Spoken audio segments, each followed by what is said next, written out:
आवाज आ रही मेरी? So you guys can listen me right now? Okay, great. नमस्ते नमस्ते. Great. So हम स्टार्ट करते हैं. Fine, हम स्टार्ट करते हैं. I'm very happy. I'm very happy. और मेरे ख्याल से आप सब भी बहुत अच्छे हैं. आपकी इकोनॉमिक क्लास कब आ रही है? बहुत जल्दी बहुत जल्दी बहुत जल्दी. After the completion of science and tech. Good morning. So just give me an information like आप से कितने बच्चे हैं जो हिंदी माध्यम में हैं? Just a minute. Okay. आज इतने बच्चे just to change. आप से कितने बच्चे हैं जो हिंदी माध्यम में आज मुझे सुन रहे हैं? एंड कितने बच्चे हैं जो इंग्लिश माध्यम में मुझे सुन रहे हैं? हिंदी वाले ए क्लिक करेंगे और इंग्लिश वाले B. So it's your poll guys. So just go there and just tick it. So how many of you are the Hindi and English medium today? So Hindi में हैव अराउंड 28% आज लोग हैं हिंदी वाले और 72% people are English medium. Okay. Oh, Hindi में 25% है, English में 75%. यानी 1:3 का रेशियो चल रहा है. हर दिन करीब करीब यही है. ओके. तो चलिए गुड. कोशिश करूंगा दैट टेक्निकल वर्ड सारे के सारे हिंदी में यूज करूंगा. बोल तो मैं हिंदी में ही रहा हूँ, पर जो मैं लिख रहा हूँ that is in English. I hope you know very well.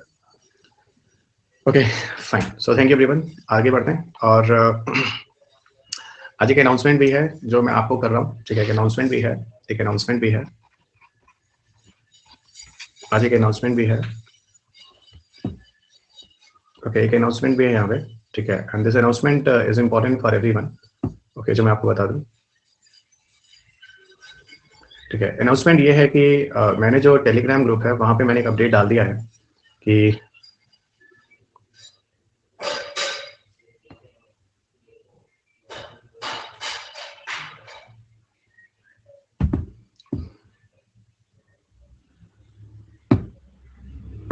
Okay, मैंने टेलीग्राम ग्रुप पे एक अनाउंसमेंट डाल दिया है कि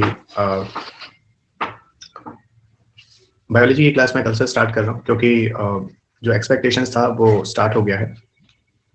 ओके, जो एक्सपेक्टेशन था वो चीज़ हो गई है दैट आप स्टूडेंट जो भी है उसको टेलीग्राम लिख दे रहे हैं. ओके, जो मैंने बोला था कि अगर 1000 विद्यार्थी जो होंगे that they will start biology class from the last session. So there you people were reach around 987. तो just according to an academy team. Okay fine. तो around 987 was the people that was connecting in the first day. और लेकिन इसमें एक ही चीज़ है याद रखना कि क्लासेज जो होंगे that will come around 20 days. This classes will come around 20 days. 20 दिन की क्लासेस मुझे अनअकैडमी पे मिल रही हैं. ठीक है, those classes I will take. Timing जो होगा वो 8 से 9 के बीच में कुछ भी हो सकता है. मतलब I can start class 8 o'clock या 8:30 या 9 o'clock. इसी ड्यूरेशन में क्लासेस स्टार्ट होंगी एवरी डे. ओके, और टाइमिंग जो होगा वो आप हर दिन टेलीग्राम पे ले लेंगे, but the classes will be in the night. क्योंकि रात में क्या होता है, काफी लोग कनेक्ट होते हैं. कोर्सेज पूरा का पूरा बायोलॉजी का जो स्पेशल क्लासेस में है उसी में चल रहे हैं. जो हाँ स्पेशल क्लास जो है अनअकैडमी का उस पर चल रहा है. तो अनअकैडमी पर जो स्पेशल क्लासेस चल रही हैं ये फ्री होती हैं फॉर हर किसी के लिए, एवरीवन. ये जो कोर्सेज है जो बायोलॉजी का मैंने आपको बोला भी था, ये UPSC, banking, SSC, CDS, NDA, banking, one day exam सबके लिए है ये. इसमें जितना भी आप कनेक्ट हो सकते हो, it's free of class. Duration जो होगा वो 1 घंटे से 2 घंटे के बीच में होगा. ओके, मिनिमम 1 घंटा, मैक्सिमम 2 घंटे के बीच जाएगा. ओके, मैं लिंक ग्रुप शेयर देख पाया. अच्छा ठीक है, तो ये 1 से 2 आवर्स का होगा. लेकिन एक चीज ध्यान रखना, यहाँ 5,000 बच्चे एटलीस्ट चाहिए एवरी डेज, क्योंकि अनअकैडमी के कुछ अपने कुछ नियम कानून भी हैं. तो आई थॉट कि हो जाएंगे. First day I was expecting around 1000 हो जाएंगे, तो अब 987 पहुंच गए थे. तो मुझे लगता है 5000 स्टूडेंट लिसन एवरी डे. ठीक है, और मुझे लगता है एसएससी, बैंकिंग, यूपीएससी सारे बच्चे हो जाएंगे, तो that will be easily connected 5000 student easily. तो स्टार्ट करते हैं, श्री गणेश करते हैं, ऊपर वाले का नाम लेते हैं. और कल यानी 30 दिसंबर से इवनिंग में I will come around 8:30 PM ये टाइमिंग है. ओके, अभी आपके ऊपर है कि 5000 स्टूडेंट्स वहाँ होते हैं नहीं होते हैं. और अगर 3-4 दिन तक अगर ऐसा नहीं होता है तो that condition is something adverse जो मेरे अगेंस्ट में जा सकता है. ठीक है, बट लाइव में इज रिक्वायर्ड. लाइव में इट इज रिक्वायर्ड. लाइव में चाहिए, करीब लाइव में चाहिए. That is very very important. तो लाइव सेशन में आपको होना होगा अराउंड 5000 स्टूडेंट्स. अभी आपका बात है, मैं आपको वो लिंक शेयर कर देता हूँ. ठीक है, वो लिंक शेयर कर देता हूँ so that you people share to everyone. ठीक है, ताकि अब बायोलॉजी की क्लास जो शुरू हो रही है that everybody join here. Okay, तो आप उसमें रजिस्ट्रेशन करा लेना जितने भी लोगों को है, तो उनको दिख जाता है. Because we people are working in some bodies, है ना. तो सम बॉडी के जो नियम कानून होते हैं उसके हिसाब से चलना होता है. ठीक है, तो ये आपका हो गया वो लिंक जो मैं आपको बता रहा था. Just a minute.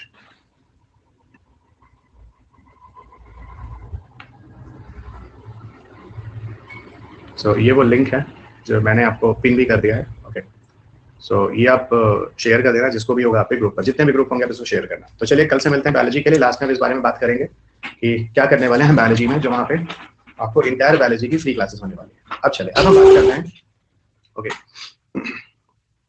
अब है fourth state of matter and discuss with, जिसको हम प्लाज्मा कहते हैं। ओके, और fifth is the state of matter, जैसे हम लोग बोस-आइंस्टाइन कंडेंसेट कहते हैं, है ना। जब मैं आप लोगों को ना पार्टिकल फिजिक्स पढ़ाता हूँ, एक चैप्टर है पार्टिकल फिजिक्स, जिसको हम कहते हैं कण भौतिकी, वहां पर आपको इस बारे में बताता हूँ fourth state of matter and fifth state of matter.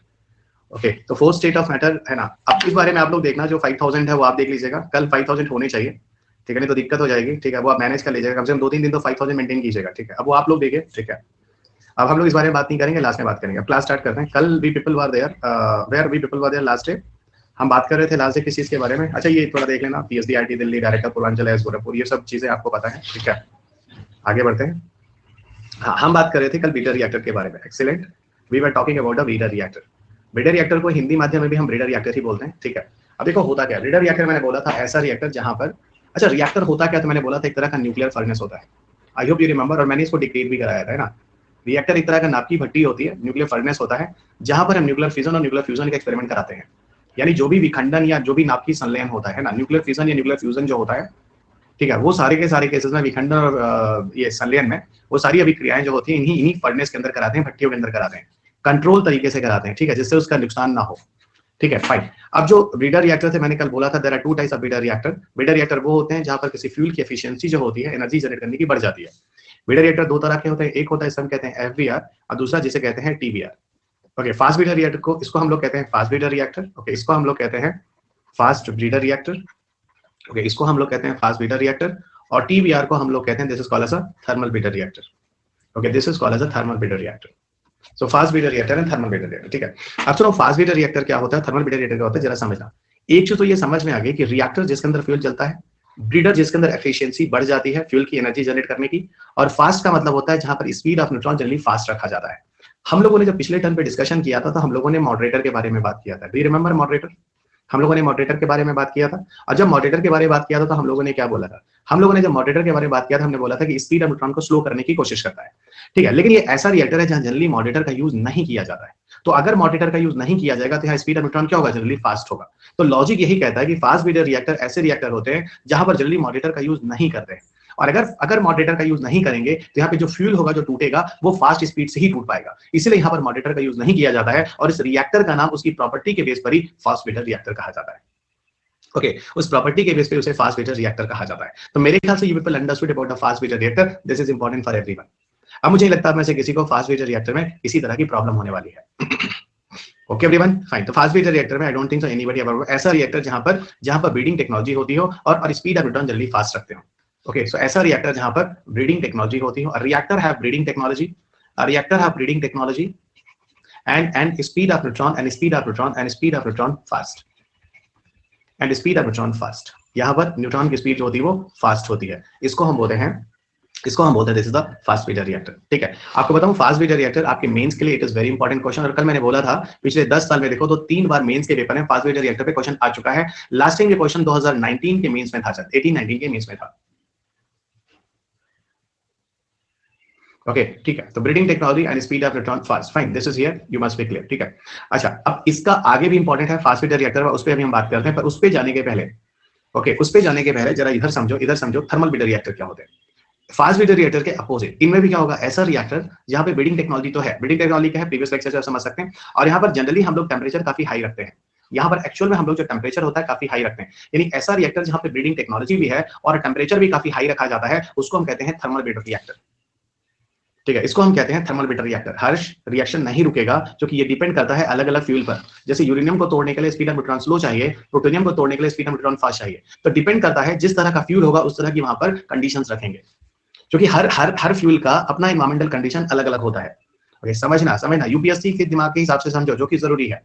Okay, so you must be clear, fine. अब समझो तो थर्मल ब्रीडर रिएक्टर क्या होता है। Thermal breeder reactor is not more important for examination, but you must be know thermal breeder reactor वो reactor होता है जिस रिएक्टर में ब्रीडिंग टेक्नोलॉजी यूज होती है, और थर्मल का मतलब जनरली हीट से होता है, यानी यहाँ पर कुछ हीट वगैरह ज्यादा मेंटेन करना होता है इस रिएक्टर के अंदर। ओके, हम असल में यहाँ पर फास्ट ब्रीडर रिएक्टर को लेकर बात करने वाले हैं। Okay, I talk to you about the fast breeder reactor. Okay, I'll talk to you about the fast breeder reactor. Should I continue fast breeder reactor? दे दो जरा thumbnail. Should I continue fast breeder reactor? और thumbnail उतने बच्चे दे दो जो लोग हो, जो कि मुझे नंबर्स नहीं देखते, तो एटलीस्ट I'll get it कि आप ऐसे कितने बच्चे जो देख रहे हैं।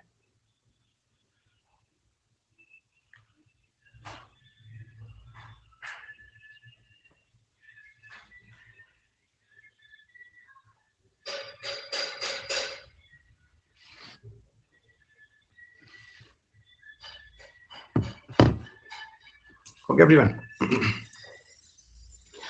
कोचलिस्ट मैंने ये बोला टीवीआर ऐसा रिएक्टर होता है जहां पर भी ब्रीडिंग टेक्नोलॉजी होती है और टेम्परेचर हम जनरली हाई रखते हैं, है ना, तो उसको हम बोलते हैं थर्मल ब्रीडर रिएक्टर। हाँ, ये क्वेश्चन आया हुआ Priya, give an account of the growth and development of nuclear science and in India and what is the advantage of fast breeder reactor. अच्छा 2017 में है, सॉरी ये क्वेश्चन 2017 में आया हुआ है, इस क्वेश्चन को जरा भी समझना। ओके, इस क्वेश्चन को जरा समझना, ये अच्छा क्वेश्चन है, that is the important one. Okay, इसको जरा समझना। ओके, इसको जरा समझना, ठीक है, आगे बढ़ते हैं। अब इस क्वेश्चन को फिर रिपीट करेंगे, ठीक है, इट्स वेरी गुड, मुझे बहुत अच्छा लगता है कि जैसे मैं कहता हूँ क्वेश्चन को ढूंढ लाते हैं और यहाँ पे सामने दिखा देते हैं। इससे काफी बच्चों को समझ में चल आ जाता है कि हम लोग क्वेश्चन पेपर को देखकर उसके हिसाब से चल रहे हैं, यानी टू द पॉइंट, सीधे काम की बात, नो बकवास। ओके, यही चीज मैंने बोला था कि स्पेशल क्लास में बायोलॉजी में भी करा दूंगा, सीधा काम की बात, नो बकवास। ओके चलिए, तो breeding technology, speed of return is fast, आगे बढ़ते हैं। अब देखो हम लोग यहाँ पर फास्ट ब्रीडर रिएक्टर के बारे में थोड़ी सी बात करने वाले हैं। क्वेश्चन आवर सिलेबस है सर, पता नहीं क्या बोल रहे, ठीक है, आगे बढ़ते हैं। देखो अब हम बात करेंगे future of India, future of India, future of India with fast breeder reactor, यानी फास्ट ब्रीडर रिएक्टर के साथ भारत का क्या भविष्य है। तो future of India with fast breeder reactor, तो future of India with fast breeder reactor, ठीक है, जरा समझना। भारत को फ्यूचर ब्रीडर रिएक्टर में, अगर हम फास्ट ब्रीडर रिएक्टर की बात करें तो Bharat future fast breeder reactor के साथ भारत का क्या भविष्य, हिंदी वाले लिखेंगे, ठीक है, भारत का भविष्य फास्ट ब्रीडर रिएक्टर के साथ, ये आपका हेडिंग है। इंग्लिश में you can say the future of India with the fast breeder reactor. पहली बात, फास्ट ब्रीडर रिएक्टर भारत के लिए क्यों महत्वपूर्ण है, इस पर हम लोग बात करेंगे, just like a question that UPSC asked. तो ये आपके मेंस 2017 का क्वेश्चन थी और ये क्वेश्चन आपके पेपर में कई बार आ चुका है, 3-4 साल फिर गुजर गए, ये क्वेश्चन फिर आएगा। क्योंकि एक्चुअल में क्या होता है, मैं आपको एक बात बताऊं, समझना। Future of India with the fast breeder, पहली चीज जो कि फास्ट ब्रीडर रिएक्टर में वी विल बर्न थोरियम, इसमें जनरली थोरियम को जलाया जाता है, बर्न थोरियम। और थोरियम के साथ फायदा क्या है, the benefit of thorium you people have already seen in the last lecture. Benefit of thorium you people have already seen in the last lecture. क्या बोला था थोरियम के बारे में, ये बल्क में मिलता है। क्या बोला था थोरियम के बारे में, इसकी एफिशिएंसी ज्यादा है पावर जनरेशन करने की। क्या बोला था थोरियम के बारे में, ये न्यूक्लियर वेस्ट कम निकालता है, ये न्यूक्लियर वेस्ट कम निकालता है ना, इससे न्यूक्लियर वेस्ट कम आते हैं। तो ये फीचर्स होते हैं और ये सारे के सारी चीजें इंडिया में सबसे ज्यादा क्या मिलता है, बेनिफिट, थोरियम मिलता है। तो आपको एक ये पॉइंट मिला कि थोरियम को जलाने के लिए ये रिएक्टर बहुत अच्छा है और थोरियम जो है यूरेनियम से लाख गुना बेहतर है, तो व्हाई नॉट इट इज, आपको मिला पॉइंट। फास्ट ब्रीडर रिएक्टर का क्या इंपॉर्टेंस हो सकता है। दूसरा क्या है, इंडिया जैसी कंट्री को, अब आप मुझे बताओ, अगर मैंने आपको पूरी एनर्जी पढ़ाई है, पूरी एनालिसिस अब मैं कर सकता हूं, तो मैंने आपको कौन सी एनर्जी पढ़ाई है, तो आप कह सकते हो सर आपने वो एनर्जी पढ़ाई है, आपने वो एनर्जी पढ़ाई है जिसमें हमने ट्रेडिशनल एनर्जी सोर्स देखा है। तो ये बताओ, जो व्यवहारिक एनर्जी सोर्स देखा है, ट्रेडिशनल सोर्स देखा है, जिसको हम कहते हैं कन्वेंशनल। कन्वेंशनल में आप लोगों ने क्या देखा, भारत में क्या चल रहा है, भारत में कोल चल रहा है, भारत में पेट्रोल चल रहा है ना, ये दो है जो भारत में कन्वेंशनल चल रहा है। गैस पे हम लोग काम कर रहे हैं, गैस ही नहीं चला। फिर अब पहला दूसरा लेक्चर ध्यान दीजिए। Okay, I am just telling you, Bharat में अगर हम एनर्जी की बात करें तो एनर्जी के इलेक्ट्रिसिटी जनरेशन के लिए कई मोड है जो हम लोग यूज कर रहे हैं। एक जो ट्रेडिशनल मेथड है जो शुरू से चल रहा है, जिसको हम लोग कन्वेंशनल कहते हैं, व्यवहारिक कहते हैं, इसमें कोल आता है, पेट्रोल आता है, ये सारी चीजें। गैसेस को हम ट्रेडिशनल नहीं बोल सकते हैं क्योंकि गैसेस की मात्रा भी लेस देन 1% है भारत में पूरी इलेक्ट्रिसिटी का। तो जितनी भी इलेक्ट्रिसिटी करते हैं उसमें गैसेस नेचुरल 1% से भी कम है, एक तो ये है। लेकिन इसके साथ नुकसान क्या है, जब कोल और पेट्रोल हम यूज करते हैं, ठीक है, हम मानते हैं कि इससे हमारी इलेक्ट्रिसिटी की जरूरतें काफी हद तक पूरी हो जाती है, लेकिन इलेक्ट्रिसिटी फुलफिल हो जाता है, लेकिन दूसरी तरफ क्या है दोस्त, इन्वायरमेंटल पोल्यूशन होता है, ये ठीक नहीं है। और अंतरराष्ट्रीय स्तर पर अभी आप देखो COP 26 की बात हुई है, यहाँ पर कार्बन न्यूट्रलिटी की बात कर रहे हैं और ये काफी हद तक इन्वायरमेंटल पोल्यूशन कर रहा है। तो एक तरफ से हमें दूसरी तरफ जाना होगा। दूसरी तरफ में अगर हम ऑप्शंस देखें एनर्जी के लिए, तो आपको रिन्यूएबल मिलता है, रिन्यूएबल एनर्जी का मतलब होता है जहां पर आप सोलर की बात करते हैं। देखिए मेंस के क्वेश्चन आंसर को लिखते समय आपके पास कितने डायनेमिज्म्स होने चाहिए। ओके, मैं एक आंसर को आपके साथ लिख रहा हूं और ये आपको समझना पड़ेगा। ओके, ये आपको समझना पड़ेगा कि क्वेश्चन यूपीएससी के जो आते हैं it's very theory and concept based. अगर आप चीजों को समझते हैं then you can connect and write your answers. ये ध्यान देना। एक तरह का ये रिन्यूएबल एनर्जी हो गया। रिन्यूएबल एनर्जी में क्या होता है, एवरीबॉडी नो, रिन्यूएबल एनर्जी में आपको सोलर मिल जाता है, रिन्यूएबल एनर्जी में आपको विंड मिल जाता है, रिन्यूएबल एनर्जी में आपको टाइडल ओशन मिल जाता है, इस तरह की सारी एनर्जी सोर्सेस। आप मुझे सिर्फ एक बात बताओ, क्या सोलर विंड ओशन से क्या हम अपनी जरूरतों को पूरा कर सकते हैं। यू टेल मी गाइस, क्या सोलर विंड ओशन से हम अपनी पूरी जरूरतों को पूरा कर सकते हैं। आप सब मुझे सही आंसर दे रहे हैं, no sir, and definitely guys no, it is not possible कि हम सोलर विंड और ओशन से अपनी पूरी जरूरतों को पूरा कर सकें। ऐसा क्यों, क्योंकि देखो सोलर विंड और ओशन से हमारा बेसिक रिक्वायरमेंट पूरा हो सकता है। ओके, बेसिक रिक्वायरमेंट का मतलब होता है जैसे कि हमने कहा कि मान लो हमारा घर की इलेक्ट्रिसिटी हो सकती है, ठीक है, लेकिन अगर मैं बोलूं इंडस्ट्री संभालना हो, इंडस्ट्री नहीं चलेगा, इंफ्रास्ट्रक्चर संभालना हो, नहीं चलेगा, 440 वोल्ट के लिए इलेक्ट्रिसिटी के लिए हमें massive level of power generation करना होगा। वो मानता हूं मैं, रिन्यूएबल एनर्जी से जो है वो इन्वायरमेंटल पोल्यूशन नहीं होता है। I agreed, you also agreed. Heavy investment चाहिए। अब देखो ये सारी चीजें मैं आपको पढ़ा चुका हूं, अब कंक्लूजन वाले पार्ट पे आ रहे हैं, क्योंकि न्यूक्लियर एनर्जी भी अब खत्म होने वाली है, तो आपको कंक्लूजन पर आना चाहिए।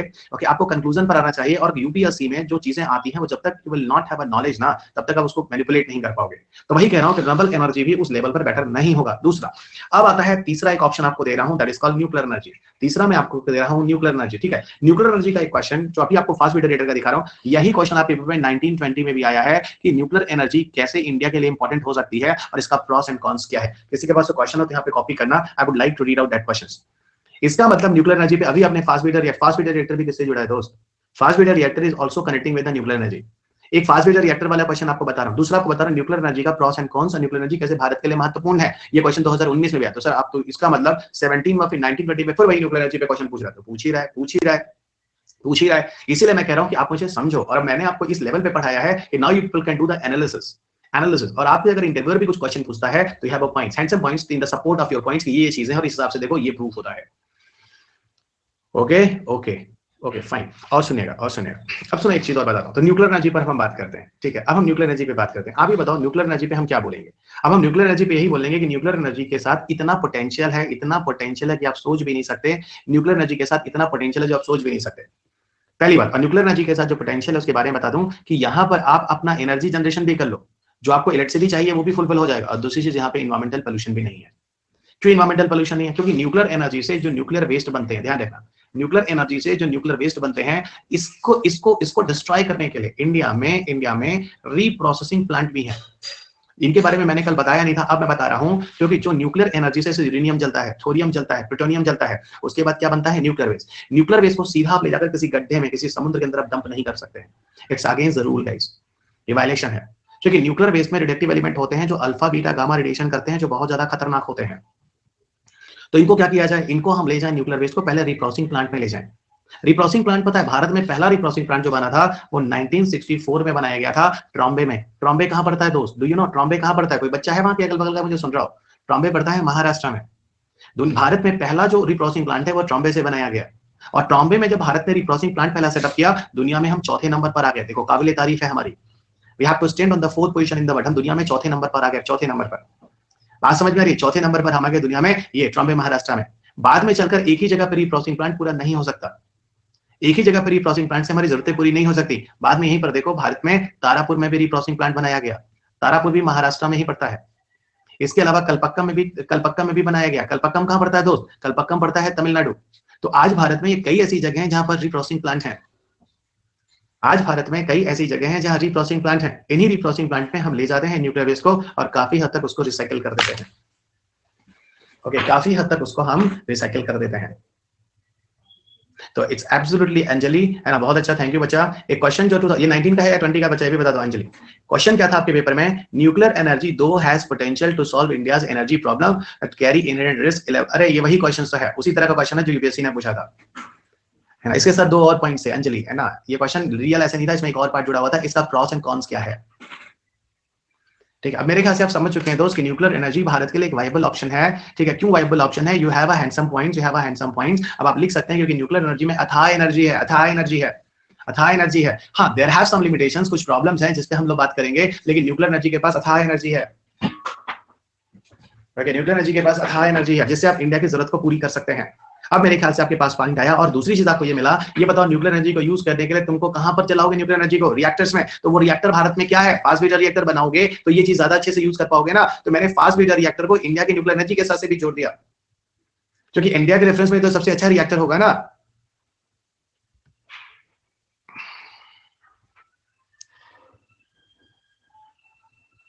तो आया तो है, देखो what is a fast breeder reactor, discuss briefly its importance of nuclear energy program। समझ तो गए तुम। वही तो बता रहा हूं दोस्त, वही तो बता रहा हूं आपका क्वेश्चंस। ओके, वही तो बता रहा हूं आपका क्वेश्चंस।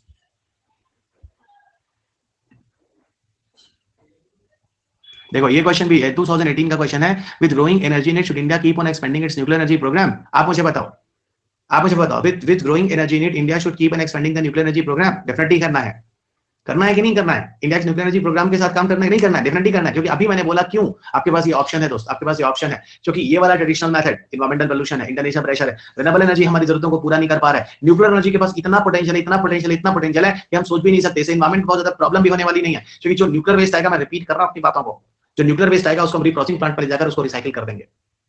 ठीक है, तो मैंने ये वाला भी आंसर आपको समझा दिया है। ठीक है, जिस हिसाब से मैंने आपको समझाया है आप अच्छी तरीके से समझ रहे हैं। Okay, you are getting my point. ठीक है, मैंने आपको बहुत बेहतरीन ढंग से समझाया है। How long will science and technology take to, शुरू हुआ नहीं और खत्म करना है, कल खत्म कर दूं साइंस टेक, कल खत्म कर दूं साइंस एंड टेक। एक एक क्वेश्चन को उठा उठा के यहाँ पे एनालिसिस कर करके लगा रहा हूं, इनको जल्दी हो गई है। डेली तो 2 घंटे क्लास चल रही है। Science and tech is very lengthy subject, 15 question आते हैं, 15 क्वेश्चन आते हैं। मुझे पढ़ाने दो बस, आप लोग मुझे प्रेशर मत डालो, मैं भी क्रैश कोर्स नहीं पढ़ा रहा, I am taking the whole entire the courses guys. ठीक है, मुझे बिल्कुल भी डोंट फोर्स एनीवन गाइस। ठीक है, वैसे भी UPSC is on the June guys, UPSC is on the June, उसके पहले तो मैं आपकी कोर्स 3 बार पढ़ा दूंगा। और मैं बताऊं, मुझसे अनअकैडमी ने पूछा सर कितने दिन में साइंस टेक पढ़ाओगे, मैं एक्चुअल में जब मैं फेस टू फेस क्लासेस में साइंस टेक पढ़ाता हूं, आपको बता दूं तो आई एम टेकिंग अराउंड 75 आवर्स। तो उस हिसाब से अगर यहाँ पे मैं आपको पढ़ा रहा हूँ, यहाँ तो और टाइम लग रहा है। Your discussions have a lot of discussions are here. Okay, तो यहाँ पे मान के चलो कि कम से कम 1 महीना पूरा क्लास चलेगी, पूरी की पूरी रिजल्ट होकर। ओके, चलो 1 मिनट, पहले ये टॉपिक समझ में आया, हम बात कर रहे थे फास्ट ब्रीडर रिएक्टर का। अब बात ये होती है कि फ्यूचर ऑफ फास्ट ब्रीडर समझ में आया, क्योंकि हमारे पास थोरियम सबसे ज्यादा है, तो हमारा ये रिएक्टर हो जाएगा। और इंडिया काफी हद तक आशावादी है पॉजिटिव न्यूक्लियर एनर्जी के साथ, क्योंकि हमारा ट्रेडिशनल और रिन्यूएबल एनर्जी उन जरूरतों को पूरा नहीं कर पाएगा। ओके, अब बात करते हैं तो फिर फास्ट ब्रीडर रिएक्टर के साथ प्रॉब्लम क्या है, ऐसा क्या है कि इंडिया अभी भी इलेक्ट्रिसिटी क्राइसिस से सफर कर रहा है, प्रॉब्लम क्या है। अगर हम प्रॉब्लम की तरफ जाएंगे तो यहाँ कुछ चीजें आपको बतानी जरूरी है। अगर हम प्रॉब्लम की तरफ जाएंगे तो यहाँ पे कुछ चीजें बतानी जरूरी है। पहला फास्ट ब्रीडर रिएक्टर के साथ क्या है कि अभी हमारा टेक्नोलॉजी इतना एडवांस नहीं हुआ है, यानी कहीं ना कहीं हम बोलेंगे टेक्नोलॉजी डिमॉन्स्ट्रेशन, एक टर्म मैं यूज कर रहा हूं, इसको कई बार यूज करूंगा, टेक्नोलॉजी डिमॉन्स्ट्रेशन। यहाँ एक शब्द है जिसको बोलते हैं तकनीकी का विकास, टेक्नोलॉजी डिमॉन्स्ट्रेशन। अभी तक इस यहाँ पर टीडी मैंने लिख दिया शॉर्ट में, आप इसरो की साइट पे जाओ, डीआरडीओ की साइट पे जाओ, कई जगह लोग टीडी लिखे हुए हैं। टीडी का अभिप्राय क्या होता है, टीडी का मतलब होता है कि स्मॉल लेवल पे ये चीज अभी डेवलप हुई है, बड़े लेवल पर इसे और एडवांस होना भी जरूरी है, बाकी है। टेक्नोलॉजी डिमॉन्स्ट्रेशन का मतलब होता है स्मॉल लेवल पर अभी ये टेक्नोलॉजी तो विकसित हुई है, पर बड़े लेवल पर भी इसके और ज्यादा डेवलप होने की आवश्यकता है।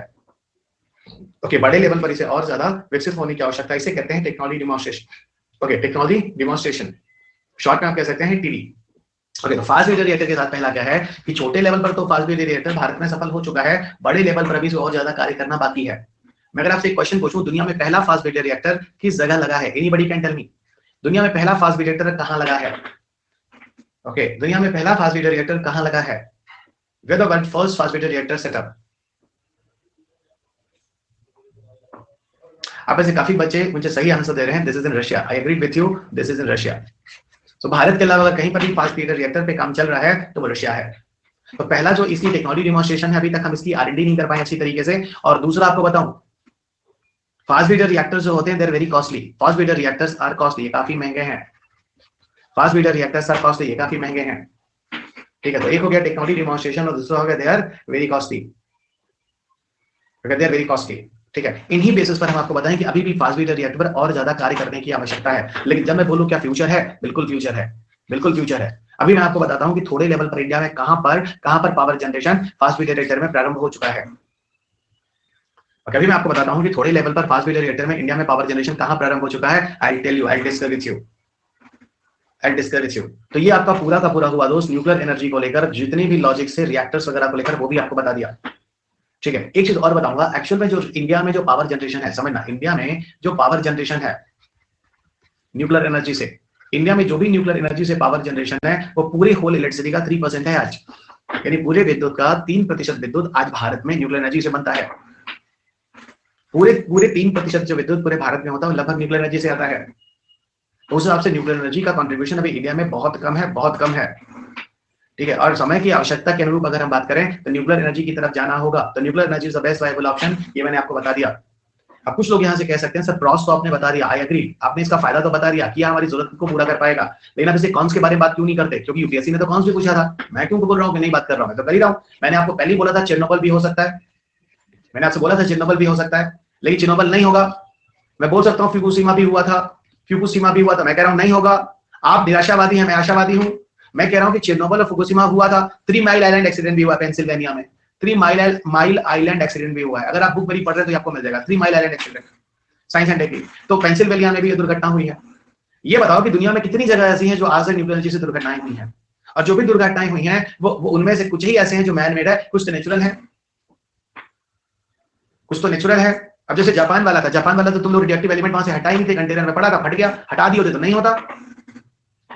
मेरा सीधा कहने का मतलब है दोस्त कि हम लोग यहाँ रिस्क नहीं लेंगे, don't worry, we will not take a single risk in this cases, but आवश्यकता के अनुरूप हमें न्यूक्लियर एनर्जी की तरफ जाना होगा।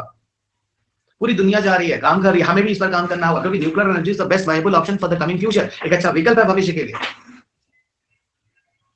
ओके, आपको आंसर पूरे बैलेंस रखना हो। कौन से हैं, मैंने आपको खुद सपोर्ट किया, चेरनोबिल हुआ, फुकुशिमा हुआ, 3 माइल आइलैंड एक्सीडेंट हुआ, पेंसिल्वेनिया में ये हुआ, ठीक है ना। चेरनोबिल में ठीक है, कंट्रोल वाली दिक्कत थी, दोबारा कभी सुने चेरनोबिल के बाद ये सब हुआ? फुकुशिमा तो सुनामी थी, भारत में कभी सुने हो? बिल्कुल सीधा कहने का मतलब है कि India have a good future with the nuclear energy. कुछ लिमिटेशंस हैं इसके साथ, कभी भी इसको एकदम नेगेटिव मत कर देना न्यूक्लियर एनर्जी के साथ। आप जब भी उत्तर लिखा करो इस तरह लिखा करो, कुछ चांसेस हैं जिस तरह की प्रॉब्लम्स हो सकती है, चेरनोबिल फुकुशिमा में हुआ है, but we will try to be alert there and India has all the entire technology of nuclear energy. India को पता है कि न्यूक्लियर एनर्जी को कैसे यूज करना है। अरे भाभा टाइप ऑफ वैज्ञानिक भी भारत में हुए हैं जिसका अमेरिका भी लोहा मानता है। कितनी सच्चाई है पता नहीं, लोग कहते हैं अमेरिका नहीं, उनका मर्डर कराया था, एरोप्लेन क्रैश और क्या कराया था, nobody knows what is the reality. ये सारा का सारा जो मैं आपको पढ़ा रहा हूं ये डिस्कशन है, ये लिख नहीं सकते आप, इसको आपको सुनना पड़ेगा और समझना पड़ेगा, ठीक है। बहुत सारी चीजें, ये रिटन मटेरियल नहीं है, ये डिस्कशन मटेरियल है, इसीलिए मैं आपके साथ डिस्कशन कर रहा हूं। Try to connect with me. Problem ये है कि आप सोचते हैं पहला पॉइंट लिखा दो, दूसरा पॉइंट लिखा दो, तीसरा पॉइंट लिखा दो, घर जाके हम सीखेंगे। अरे तो फिर क्लासरूम में टीचर के साथ क्या करो, टाइम पास क्या, यहाँ समझने आए हो? बहुत सारा लिखने का अच्छा होता है कि टीचर तुमको नोट्स में दे दे, लिखा लेगा, लो 4 साल तक लिखते रहो तुम जिंदगी भर। समझो, आप समझने आए हो, आप समझने आए हो, जहां की पॉइंट से लिखा तो रहा हूं। अब मैं आपको वो बता रहा हूं कि आपको मैंने उस लेवल तक पढ़ा दिया कि आप यूपीएससी के क्वेश्चन पेपर को सोचकर लिख सकते हो। यूपीएससी का क्वेश्चन पका पका या नहीं आता है, यूपीएससी का क्वेश्चन पेपर कॉन्सेप्चुअल आता है। अगर आप चीजों को समझते हैं तो जोड़ के लिख सकते हैं। मैंने क्यों 2017 और 2019 का क्वेश्चन पेपर यहां दिखाया आपको, जो बच्चों ने शेयर किया, इसीलिए ये है आपकी डिमांड, ये है आपकी पढ़ाई जो मैं आपको करा रहा हूं। और अब लो अपना कॉन्फिडेंस, ये मत सोचो कि आपको मैं सिर्फ प्रीलिम्स का ही क्वेश्चन पेपर सॉल्व करा रहा हूं, मेंस भी सॉल्व करा रहा हूं। आप लोगों ने बोला ना कि सर बहुत मजा आ रहा है, पीटी के सारे क्वेश्चन बुक से लग रहे हैं, आपकी बुक मेरे पास है, मेंस का भी लगना चाहिए ना। मेंस के लिए बाद में आऊंगा क्या मैं दोबारा? और वैसे भी मेंस की तैयारी और पीटी की तैयारी एक साथ ही होती है, क्योंकि आपके यूपीएससी के प्रीलिम्स पेपर में भी कांसेप्ट पूछा जाता है। उन्हें पूछा जाता है क्या किलो का है, क्या किलो क्या बजेगा, या ये सब नहीं पूछा जाता है यहाँ पे। सब लोग जरा थंबनेल दो, you people agreed with my all the statements or not. नए तरीके से पढ़ो, बेवकूफों की तरह से मत पढ़ो। 20 साल तक नोट्स बनाओ, 25 साल तक फिर उसका मास्टर बन जाओ। ओके फाइन, प्लीज काम का बार बार मेरी फिलॉसफी है, कम पढ़ो काम का पढ़ो, करेक्टर बनो, ज्यादा पढ़ो फालतू पढ़ो, मास्टर बनो, सीधी बात मास्टर बनो। You people always remember my philosophy, और मैं हमेशा बोलता हूँ। ओके, अब देखिए, अब मैंने आपको एक अच्छा खासा तैयारी करा दी, ये सारी की सारी चीजें आपको समझ में आ गई। तो पावर जनरेशन, न्यूक्लियर एनर्जी आपको समझ में आ गया, कैसे इसका प्रॉस और कॉन्स ज्यादा नहीं हुआ है। कॉन्स में आपको एक और चीज बोल सकते हैं, जो न्यूक्लियर वेस्ट है, जो न्यूक्लियर वेस्ट है ना, न्यूक्लियर वेस्ट है, इनमें रेडिएक्टिव एलिमेंट होते हैं जो खतरनाक होते हैं, खर्च इसको घुमा देना। लेकिन भारत के पास रिप्रोसेसिंग टेक्नोलॉजी है, तुम क्यों निगेटिव करोगे? अगर एक बार बताओ, अगर तुम एकदम निगेटिव हो गए न्यूक्लियर एनर्जी को लेकर तो तुम 0 मार्क्स मिलेगा। भारत सरकार पागल है क्या न्यूक्लियर एनर्जी के लिए बूस्ट अप कर रही है? भारत सरकार पागल है क्या नए नए रिएक्टर लगाने जा रही है? तब तो तुम सीधी की तरह से अपने गवर्नमेंट को क्रिटिसाइज कर रहे हो, जिसकी तुम नौकरी करने जा रहे हो। आप इसको निगेटिव कर ही नहीं सकते। अरे हमें अभी भी याद है, तुमको हम कुछ चीजें बताते हैं, है ना, कुछ रिएक्टर्स को लेकर दुनिया में, भारत में बहुत सारे प्रोटेस्ट हुए थे, अभी आते हैं उन पर। अभी आपका ये आंसर और ज्यादा क्लियर होगा। अभी रुको, सिर्फ मैं ये बता रहा हूं, you must be clear with the pros and cons. Pros तो आपके पास बहुत है, कुछ कॉन्स भी होना चाहिए, और उस कॉन्स को भी आपको प्रॉस में बदलना आना चाहिए। अंत में आप जब भी आंसर लिखते हैं 4 चीजों का ध्यान रखें। देखिएगा, जब भी आंसर राइटिंग होती है तो 4 चीजें होती हैं। Whenever you are going for answer writing, तो 4 चीजें आंसर राइटिंग में लिखी जाती हैं।